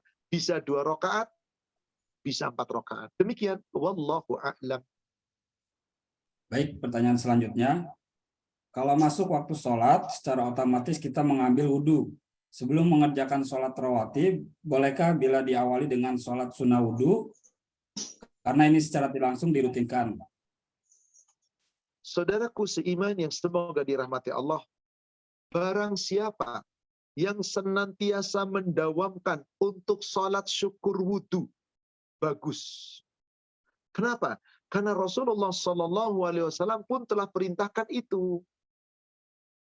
Andai kata ada orang senantiasa sholat, setelah berwudu, samanya adalah syukur wudu, maka orang itu dijamin diampuni dosanya. Bahkan orang itu pun mendapatkan jaminan surga. Bisa dilihat hadisnya di kitab Sahih Muslim, hadis nomor 177. Sahih Muslim, hadis nomor 177. Agak panjang di situ diceritakan tentang tata cara wudhu, tapi kemudian bisa dilihat di ujung daripada hadis. Di ujung daripada hadis. Ketika Utsman bin Affan mengatakan, ra'aitu Rasulullah sallallahu alaihi wasallam tawaddu'a nahwa wudu'i hadza. Aku lihat Rasulullah sallallahu alaihi wasallam berwudu seperti wuduku ini. Summa qala Rasulullah sallallahu alaihi wasallam. Kemudian setelah itu beliau bersabda. Jadi setelah wudu sempurna, Rasul bersabda, "Man tawaddu'a nahwa wudu'i hadza." Siapa yang berwudu dengan sempurna seperti wuduku ini. Sekali lagi, hadis 177 Sahih Muslim bagian paling akhir. Saya sengaja percepat bagian paling akhir, bukan dari awal. Bagian paling akhir. Siapa yang berwudu dengan sempurna seperti wuduku ini, summa qama faraka'a rakaataini, kemudian dia mengerjakan sholat 2 rakaat, la yuhadditsu fihi ma nafsah, ghufira lahu ma taqaddama min dzambi, tidak berangan-angan dengan dirinya. Jadi begitu selesai wudhu, baca doa wudhu, sholat syukur wudhu 2 rakaat, ghufira lahu ma taqaddama min dzambi, Allah ampuni semua dosa yang lalu. Jadi betul Bapak penanya atau Ibu penanya, mendawamkan syukur wudhu bagus. Insya Allah. Apa jaminannya tadi? Diampuni dosa yang telah lalu. Demikian wallahu a'lam. Baik, pertanyaan selanjutnya. Kalau selesai sholat wajib, ada zikir yang memang sudah dianjurkan. Bagaimana dengan zikir setelah sholat sunnah? Apakah ada zikirnya? Syukran, Pak Ustaz. Setelah sholat wajib jelas. Zikir-zikirnya sudah muqayyad. Sudah tertentu. Tidak boleh dilanggar. Aturannya jelas. Bilangannya jelas. Bacaannya jelas. Ikuti. Tutup dengan doa, baru ba'diyah. Lah setelah sholat sunnah, apakah ada zikirnya? Silahkan, bebas. Anda mau berzikir terus, silahkan. Anda mau bertebaran di muka bumi cari nafkah, silahkan. Yang penting tetap ingat Allah. Jadi intinya, kalau setelah selesai sholat sunnah, dikatakan setelah selesai sholat, berarti apa? Rangkaian sholat itu selesai. Sholat wajib sudah ditunaikan, dzikir sudah ditunaikan, dibarengi dengan doa yang dicontohkan selesai, ba'diyah sudah selesai, baru ada sholat sunnah. Selesai sholat sunnah berarti tandanya telah selesai sholat. Silakan bertebaran, tapi tetap disuruh zikrullah. Hanya zikirnya mutlak, bebas, tidak ditentukan. Yang penting sebanyak-banyaknya tetap ingat Allah. Lihat suratnya, surat 30, surat 62, Al-Jumu'ah, ayat ke-10. Surat 62, Al-Jumu'ah, ayat ke-10. فَإِذَا قُضِيَتِ الصَّلَاةُ فَانْتَشِرُوا فِي الْأَرْضِ وَابْتَغُوا مِنْ فَضْلِ اللَّهِ وَاذْكُرُوا اللَّهَ كَثِيرًا لَعَلَّكُمْ تُفْلِحُونَ.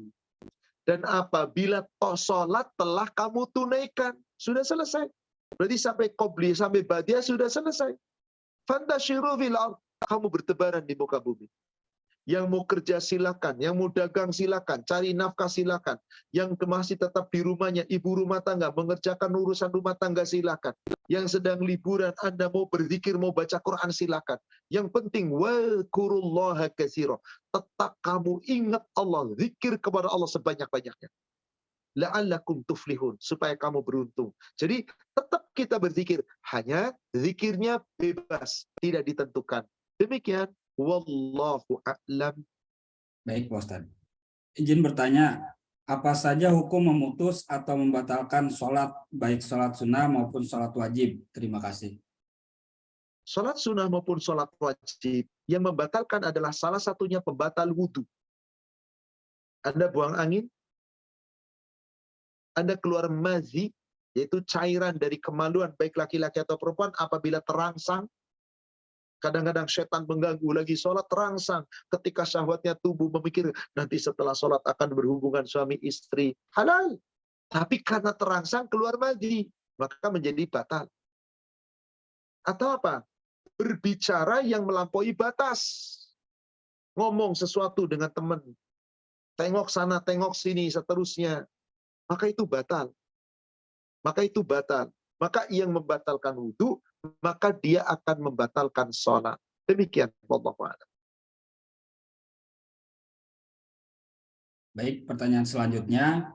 Ketika kita ketiduran, lalu bangun-bangun jam 2 siang dan belum sholat zuhur, apakah harus sholat qobliyah zuhur atau langsung sholat zuhur, Pak Ustadz? Terima kasih. Baik. Saudara sekalian, orang yang ketiduran insya Allah tidak dianggap dosa. Bisa dilihat di kitab Bulughul Maram nomor hadis 1121. Dari Ummul Mukminin Aisyah 1121. Rufi'al qalam min thalath. Diangkat pena atas 3 golongan. Anin naim hatta ya'taikidho. Orang-orang yang ketiduran tidak dianggap dosa sampai dia bangun. Sampai dia bangun. Wa anis saghir hatta yakbur, dari anak kecil sampai dia dewasa. Wa anil majnun hatta yakil, orang yang hilang ingatannya sampai dia akalnya ingat kembali. Maka dia tidak punya dosa. Lalu bagaimana orang-orang yang ketiduran?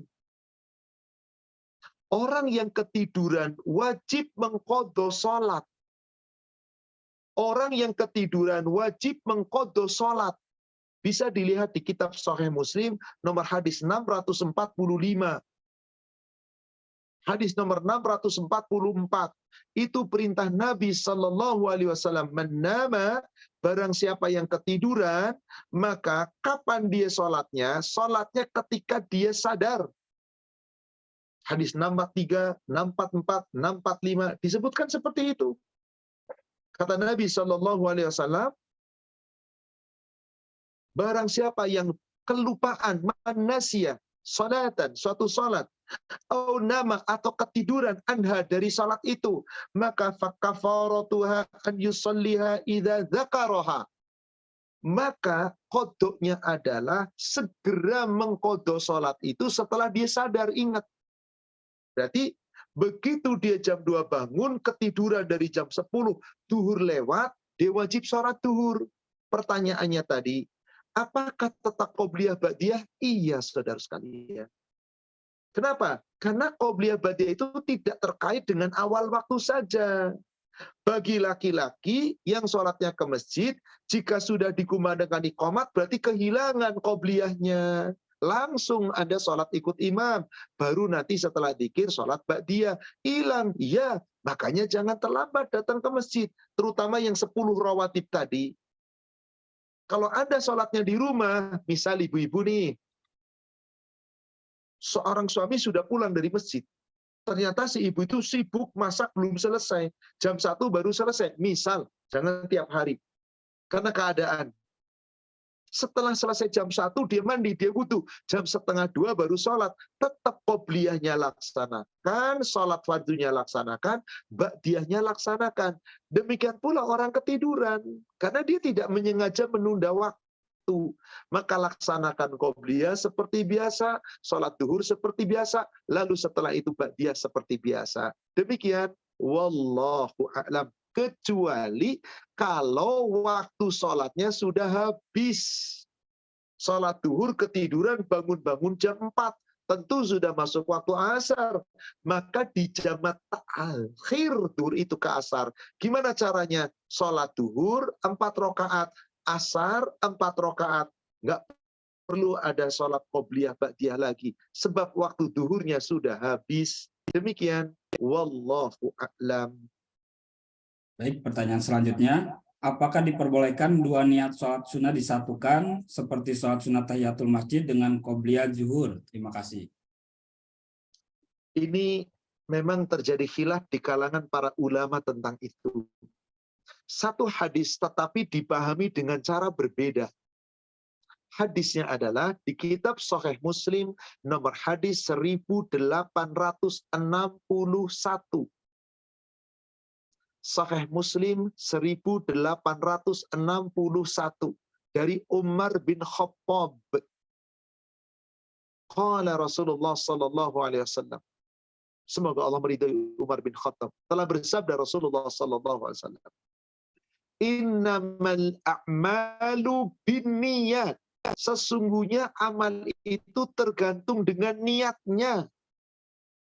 Wa innama likulli imri'in ma nawa, dan sesungguhnya seseorang akan memperoleh pahala sesuai dengan apa yang diniatkannya. Dan seterusnya saya tidak baca, tapi di awal ayat, awal hadis. Setiap seseorang beramal tergantung dengan niatnya, dan apa yang diniatkan itulah pahalanya. Maka dengan hadis ini sebagian ulama seperti Imam Syafi'i, beliau berpendapat boleh meniatkan sesuatu. Boleh meniatkan sesuatu dengan 2 niat. Tapi 1 perbuatan. Tapi seluruh ulama dan jumhur ulama, termasuk diantaranya 3 imam mazhab sebelumnya, Imam Abu Hanifah, Imam Malik bin Anas, Imam Ahmad bin Hambal. Mereka semua mengatakan cukup dengan satu niat.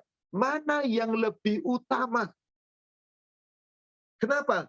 Sebab Rasul tidak pernah mencontohkan untuk dua perbuatan satu niat dengan tujuan biar dapat dua pahala sekaligus.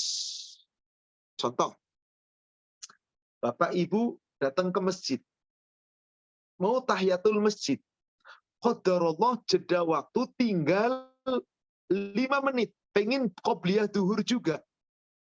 Kalau qobliyah duhur juga kemudian dilakukan cuma tahiyatul masjid, waktu habis, nggak qobliyah duhur. Qobliyah duhur nggak tahiyatul masjid, sama seperti subuh. Karena ini muakkad. Anda datang waktu menit tinggal 5 menit waktu qomat.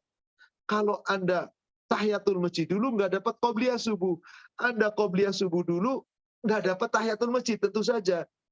Maka di situ ada yang menganjurkan niatin 2, seperti pertanyaan. Saya niat sholat 2 sekaligus, yaitu ya qobliyah, ya tahiyatul masjid. Dengan tujuan saya dapat pahala double. Pahala tahiyatul masjid dapat, pahala qobliyah dapat. Pendapat ini kemudian dibantah oleh 3 imam mazhab tadi. Imam Abu Hanifah, Imam Malik bin Anas, Imam Ahmad bin Hambal. Urusan pahala bukan urusan kita. Maaf. Bapak yakin ketika niatnya 2 pasti dapat pahala 2. Dari mana Anda punya keyakinan itu? Siapa yang ngasih pahala? Maka disebutkanlah dalil dalam Al-Quran surat An-Nisa, surat 4:123. Di awal ayat. Laisa bi amaniyikum wala amaniyi ahlil kitab. Pahala itu bukan menurut angan-angan kamu. Pahala itu bukan pula menurut angan-angan ahli kitab. Man ya'mal su'an yujza bihi. Siapa yang amalannya buruk pasti dibalas dengan keburukan. Wala yajidlahu min dunillahi waliyan wala nasira. Enggak ada baginya penolong, enggak ada pelindung. Lalu dibacakan ayat ke-124-nya, wa may ya'mal minas salihat min dzakarin aw unsa. Siapa saja yang beramal dengan amal yang baik, baik laki-laki atau perempuan, wa huwa mu'min, selama dia beriman, fa ulaika yadkhulunal jannah, mereka pasti masuk surga. Wala yudhlamuna naqira, mereka tidak dizalimi. Maka dengan ayat ini, wahai saudaraku sekalian, kalau kita niat ibadah yang paling penting ikhlas, pasti dikasih pahala. Bahkan surga. Maka jumhur ulama telah sepakat, nggak perlu kita meniatkan double. Udah, niat yang mana? Saya qobliyah subuh, saya mau tahiyatul masjid. Tahiyatul masjid kapan saja Anda masuk masjid bisa. Qobliyah subuh terikat dengan waktu subuh. Bahkan ini lebih baik dari dunia dan seisinya. Ambil yang lebih utama, ambil qobliyah subuh. Bismillah. Tentang apakah nanti dapat tahiyatul masjid atau tidak, urusan Allah. Yang jelas saya laksanakan. Satu niat, satu ibadah. Waktu duhur, mana yang lebih utama? Qobliyah duhur nggak boleh ditinggalkan. Qobliyah duhur. Nggak usah tahiyatul masjid. Niatkan saja qobliyah. Apakah Allah kasih pahala 1 atau 2? Terserah Allah. Ketika qobliyah asar, adakah ada qobliyah asar? Ada. Tapi tidak muakkad. Mending pilih tahiyatul masjid. Ketika maghrib, ada. Tapi tidak muakkad. Mending pilih tahiyatul masjid. Ketika isya, pilih tahiyatul masjid. Ketika karena qobliyah maghrib, qobliyah isya, qobliyah asar, tidak muakkad, mustahab, ditinggalkan pun tidak mengapa. Demikian cara kita mengamalkannya sesuai dengan dalil. Maka saya secara pribadi meyakini tidak perlu meniatkan double. Tapi kalau ditanya bolehkah Ustaz? Ya silakan saja. Tapi apakah Anda yakin pasti dapat pahala double? Saya tidak tahu. Karena yang memberi pahala adalah Allah. Sedangkan Anda ibadah dengan ikhlas pasti dijamin surga. Mari kita niatkan dengan ikhlas. Sama seperti pertanyaan ini, kalau ada yang bertanya, Ustaz, saya hari ini hari Khamis, bertepatan dengan hari Kemis, saya mau puasa Kemis. dan bertepatan tanggal 13 Ayyamul Bid. Saya niatnya apa Ustadz? Ayyamul Bid atau Senin Kemis atau Senin Kemis atau dua-duanya biar dapat pahala double. Kadang kita tuh serakah pengen dapat pahala double. Niatnya belum tentu ikhlas. Sudah saudaraku sekalian, bismillah niat dengan ikhlas. Tentang pahala pasti Allah akan berikan. Bahkan surga pun diberikan oleh Allah. Jadi kita ibadah bukan semata-mata ngejar pahala. Tapi ikhlas, urusan pahala, urusan Allah.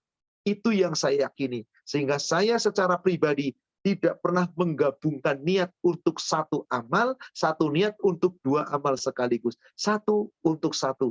Karena demikianlah contoh Rasul. Tetapi sekali lagi, banyak para ustadz di Indonesia, khususnya di negara kita yang top-top ustadz terkenal, mengatakan, niatkan dua sekaligus, biar pahalanya dapat dua. Silahkan. Ustadz itu pun demi Allah, kalau ditanya ustadz, pasti dapat dua, nggak bakal bisa jawab. Karena urusan pahala sekali lagi, urusan Allah. Tapi mengikuti contoh Rasul pasti benar. Ingat, Rasul tidak pernah mencontohkan perintah kita kepada kita saum ibadah dua diniatkan dengan satu untuk supaya mendapatkan dua sekaligus. Demikian Allah. Baik, menyambung pertanyaan tadi, hukum memutus sholat jika melakukan sunnah qobliyah, lalu mendengar iqomah, haruskah kita membatalkan qobliyah kita, Pak Ustadz? Terima kasih. Dilihat keadaan. Idza iqamatis shalah fala salata illa salatul maktubah. Apabila telah dikumandangkan iqamah, maka tidak ada salat lagi kecuali salat wajib. Khusus bagi orang yang jamaah di masjid. Tidak berlaku bagi laki-laki dari perempuan yang di rumah. Ada masjid, perempuan di rumah di sini. Pas qadarullah lagi salat sunnah. Baru 1 rakaat. Allahu Akbar. Baca istiftah, kemudian baca Fatihah. Di tengah-tengah Fatihah, tiga-tiga kedengaran qomat. Allahu Akbar, Allahu Akbar. Apakah dibatalin? Nggak ada kaitannya yang di rumah. Iqamah itu untuk orang yang jamaah di masjid. Maka kaidahnya apabila telah iqamah, tidak ada sholat apa-apa. Batalkan. Kalau baru mulai sholat. Contoh, saya baru mulai sholat. Allahu Akbar. Baca surat. Tiba-tiba pas mau rukuk, Allahu Akbar. Allahu Akbar, Allahu Akbar. Qomat. Nggak usah buru-buru Anda. Langsung batalkan. Ikuti. Sholat Anda insya Allah telah ternilai di hadapan Allah. Niatnya sudah tercatat dan baik. Niat baik Allah catat satu pahala sempurna. Silahkan nanti periksa Sahih Muslim nomor 105. Man hamma bihasanatin fala ya'malha maka falahu fakataballahu ajun kamilatan wahidatan. Siapa yang berniat suatu amal yang baik belum sempat diamalkannya, maka Allah catat pahala amal baik itu sempurna, dapat pahala. Jangan khawatir. Bahkan kalau dikerjakan dapat 10 sampai 700 kali lipat lebih. Jadi apalagi sudah mengerjakan tapi terputus oleh iqamat, putus. Tapi kalau sudah rakaat kedua, misalkan sudah hampir selesai atau misalkan baru lagi ruku, Allahu Akbar, Allahu Akbar, Allahu Akbar, asyhadu an la ilaha illallah. Andai kata posisi Anda tidak mengganggu saf yang akan sholat, Anda tidak terganggu, maka teruskan. Agak sedikit cepat. Kenapa? Antara jeda iqamat dengan imam mengatur saf masih ada waktu kira-kira setengah menit lebih. Bisa 1 menit. Maka selesaikan sholatnya, segera salam, masuk ke saf, ikuti. Tapi kalau masih jauh dan tidak mungkin menyelesaikan, maka tidak. Kapan dianggap masih bisa? Lagi ruku, lagi i'tidal, atau lagi tasyahud akhir, atau lagi sujud, maka insya Allah itu bisa mengejar sampai selesai iqamah, tidak ketinggalan takbiratul ihram bersama imam. Wallahu a'lam. Demikian. Baik, pertanyaan selanjutnya. Apakah ada perbedaan antara sholat sunat tahajud dengan qiyamul lail, Pak Ustadz? Terima kasih.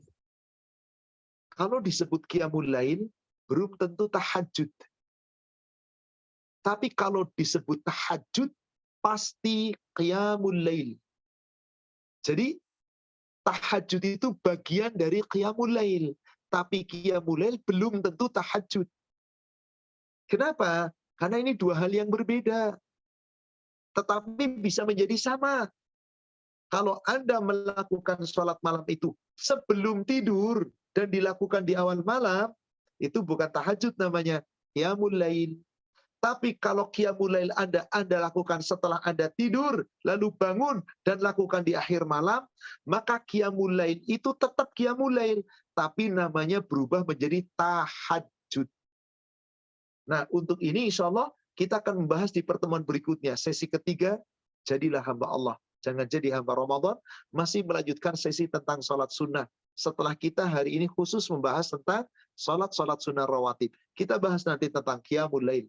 Kaidahnya seperti apa, berapa bilangan rakaatnya, apa bedanya nanti dengan tahajud, lalu bagaimana dengan witir. Kita akan kumpas tuntas dengan dalil-dalil yang sahih, baik itu dalam Al-Quran maupun di dalam Al-Hadis. Maka untuk berikutnya nanti, sesi ketiga, jadilah hamba Allah, jangan jadi Ramadan, bahasan sub-bahasanya adalah qiyamul lail, salat malam, insya Allah.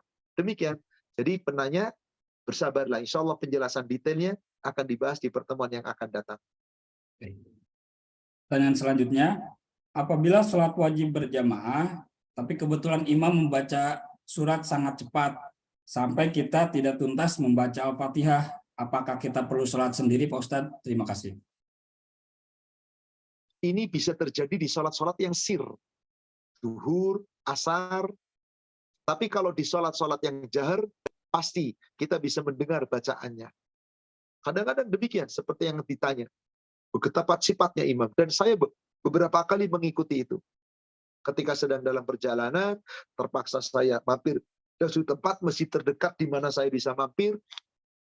Ternyata subhanallah, sholat duhur. Dan saya beberapa kali ngalami. Akhirnya kalau sudah tahu begitu, di masjid itu saya nggak pernah mampir lagi ke masjid itu. Saya cari masjid yang lain. Kecuali terpaksa. Nggak ada waktu dan nggak mungkin dapat, ya sudah. Baru saya Allahu Akbar sama takbiratul ihram, nggak ketinggalan. Allahu Akbar, imam takbiratul ihram, saya pun Allahu Akbar. Saya baca biasa dengan tartil. Allahumma ba'id baini wa baina khotoyaya kama ba'ata, sampai selesai. A'udzu billahi minasyaitonir rajim. Bismillahirrahmanirrahim. Alhamdulillahi rabbil alamin. Ar-Rahmanir Rahim. Maliki. Baru sampai Maliki yaumiddin, imam sudah Allahu Akbar, ruku. Maka kalau ini terjadi, kaidahnya wajib ikuti imam. Anda ruku. Saya belum sampai baca Fatihah. Cukup. Karena imam yang tanggung jawab di hadapan Allah. Imam yang tanggung jawab di hadapan Allah. Maka jika kita merujuk kepada hadis nomor 437 di kitab Bulughul Maram, yang pantas jadi imam itu enggak sembarangan, bukan semata-mata umur. Pertama, yang paling paham Quran, hafalan bagus, bacaannya bagus. Dua, kalau sama-sama paham Quran, bacanya bagus, yang paling paham hadis. Bagaimana pemahaman hadisnya? Yang ketiga, kalau sama-sama memahami, siapa yang lebih dulu hijrah ke situ? Sama-sama hijrahnya, siapa yang lebih dulu Islam? Kalau sama-sama, siapa yang paling tua umurnya? Jadi umur tua itu paling belakang. Zaman sekarang di negara kita khususnya, maaf, yang paling tua nomor 1, bacaannya kadang makhrajnya nggak benar, panjang pendeknya nggak ada, cepat-cepat, ya itulah terjadi. Maka andai kita mengalami hal seperti itu, ikuti imam, dosanya ditanggung oleh si imam. Sah salat kita. Nggak usah ragu-ragu, sah salat kita. Selama tumak ninahnya terjaga. Tapi kalau tumak ninah tidak terjaga, Allahu Akbar, nggak usah. Nggak usah kita ikuti. Kenapa?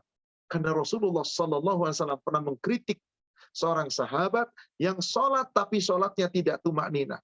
Sholat tapi sholatnya buru-buru. Maka sahabat itu sholat sampai 3 kali sholat. Tapi Rasul katakan, kamu belum sholat. Sampai 3 kali dikatakan, kamu belum sholat. Silahkan nanti periksa hadis Sahih Muslim, nomor hadis 352. Dari Abu Hurairah ketika di situ bercerita. Hadis nomor 352, Sahih Muslim. Bahwasanya di situ ada seorang sahabat yang sholatnya terlalu cepat, tidak tumanina, sampai 3 kali sholat Rasul katakan, kamu belum sholat. Demikian, wallahu a'lam. Baik, pertanyaan selanjutnya, terkadang kita lalai dalam melaksanakan sholat rawatib, akan tetapi untuk sholat duha menjadi prioritas. Mohon pencerahannya Pak Ustadz. Keliru Anda. Keliru. Sholat duha bukan sholat yang Rasul jaga tiap hari. Kalau Anda memprioritaskan demikian caranya, Anda keliru. Jangan salah ambil. Ambillah yang utama. Ingat tadi hadis tentang rawatib, sudah kita bahas. Sampai Abdullah bin Umar mengatakan apa? Hafidtu. Aku hafaz. Aku jaga. Ummu Salamah mengatakan apa? Mundu sami'tu dzalika min Rasulillah sallallahu alaihi wasallam, setelah aku mendengarkan itu dari Rasulullah SAW, aku tidak pernah tinggalkan.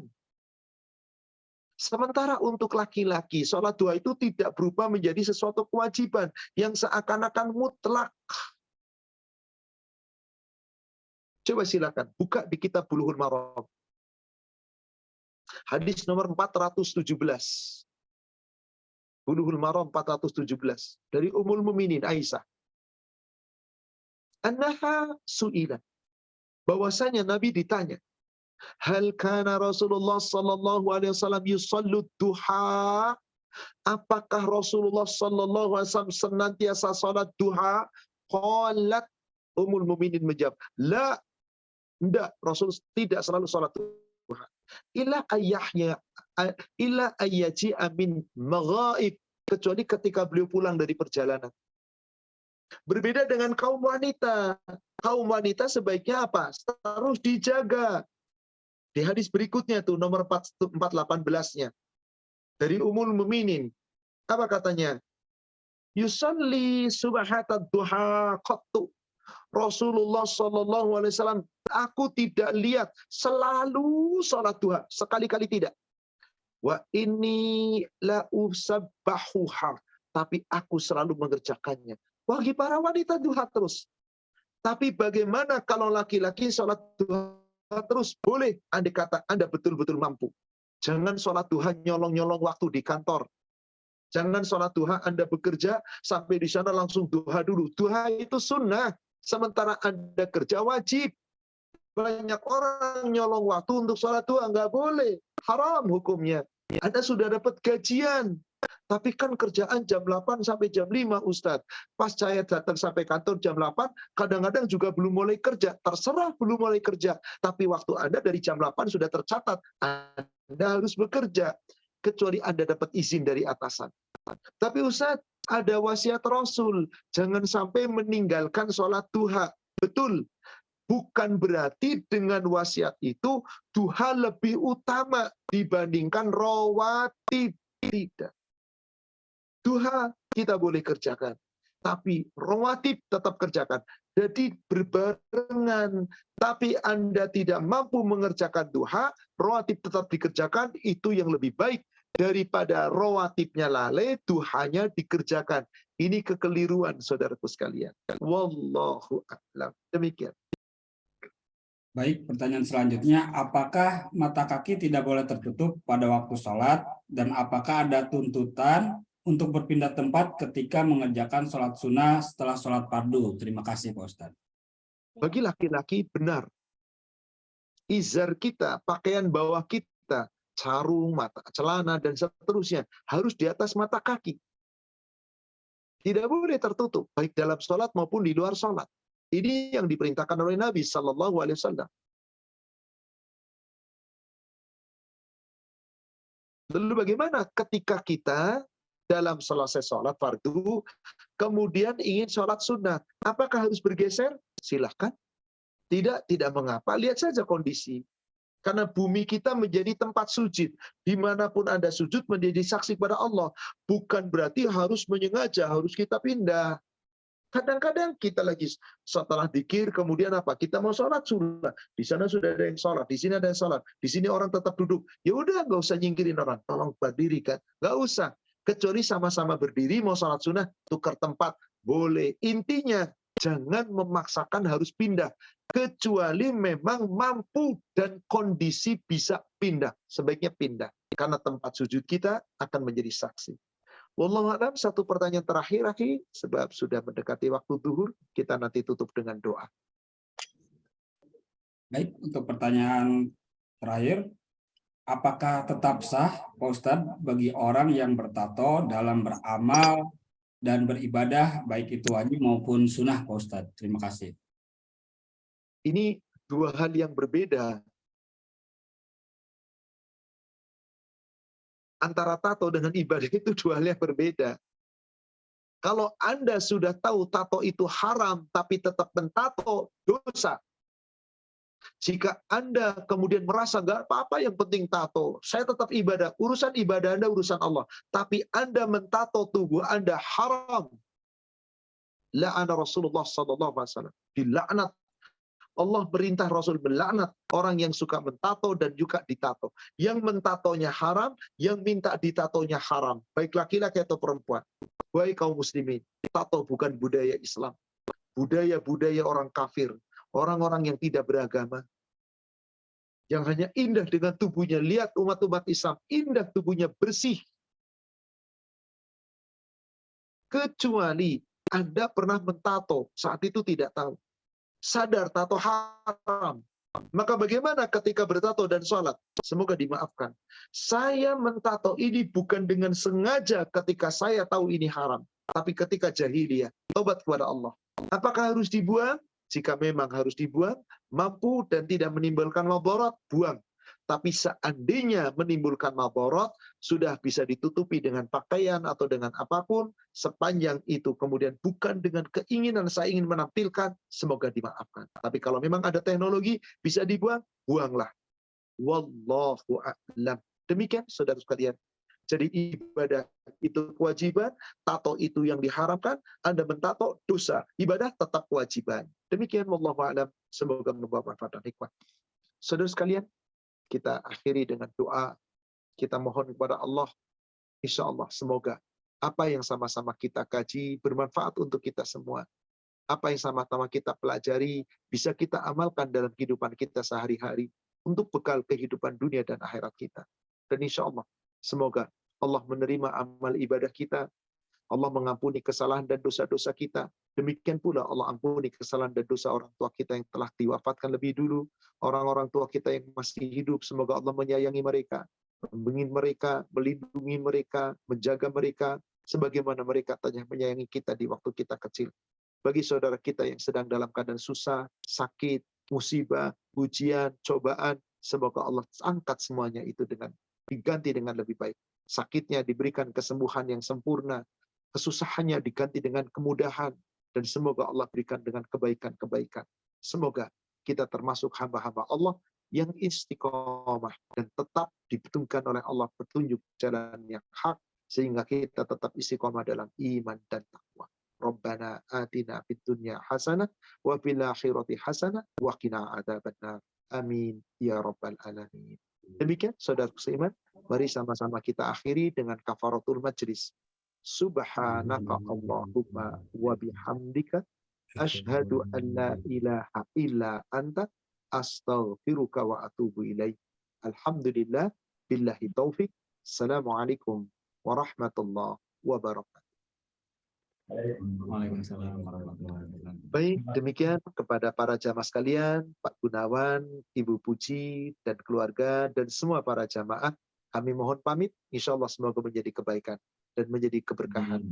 Assalamualaikum warahmatullahi wabarakatuh. Saya pamit lebih dulu.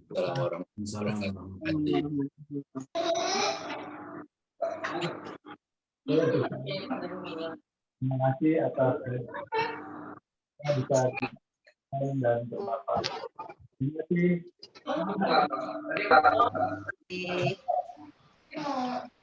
Pak Agun, selamat. Terima kasih. Terima kasih semua. Terima kasih Bu Puji. Assalamualaikum.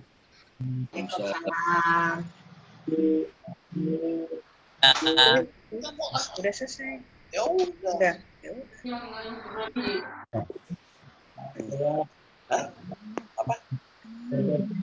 Kang Iwan. Sehat Kang Iwan.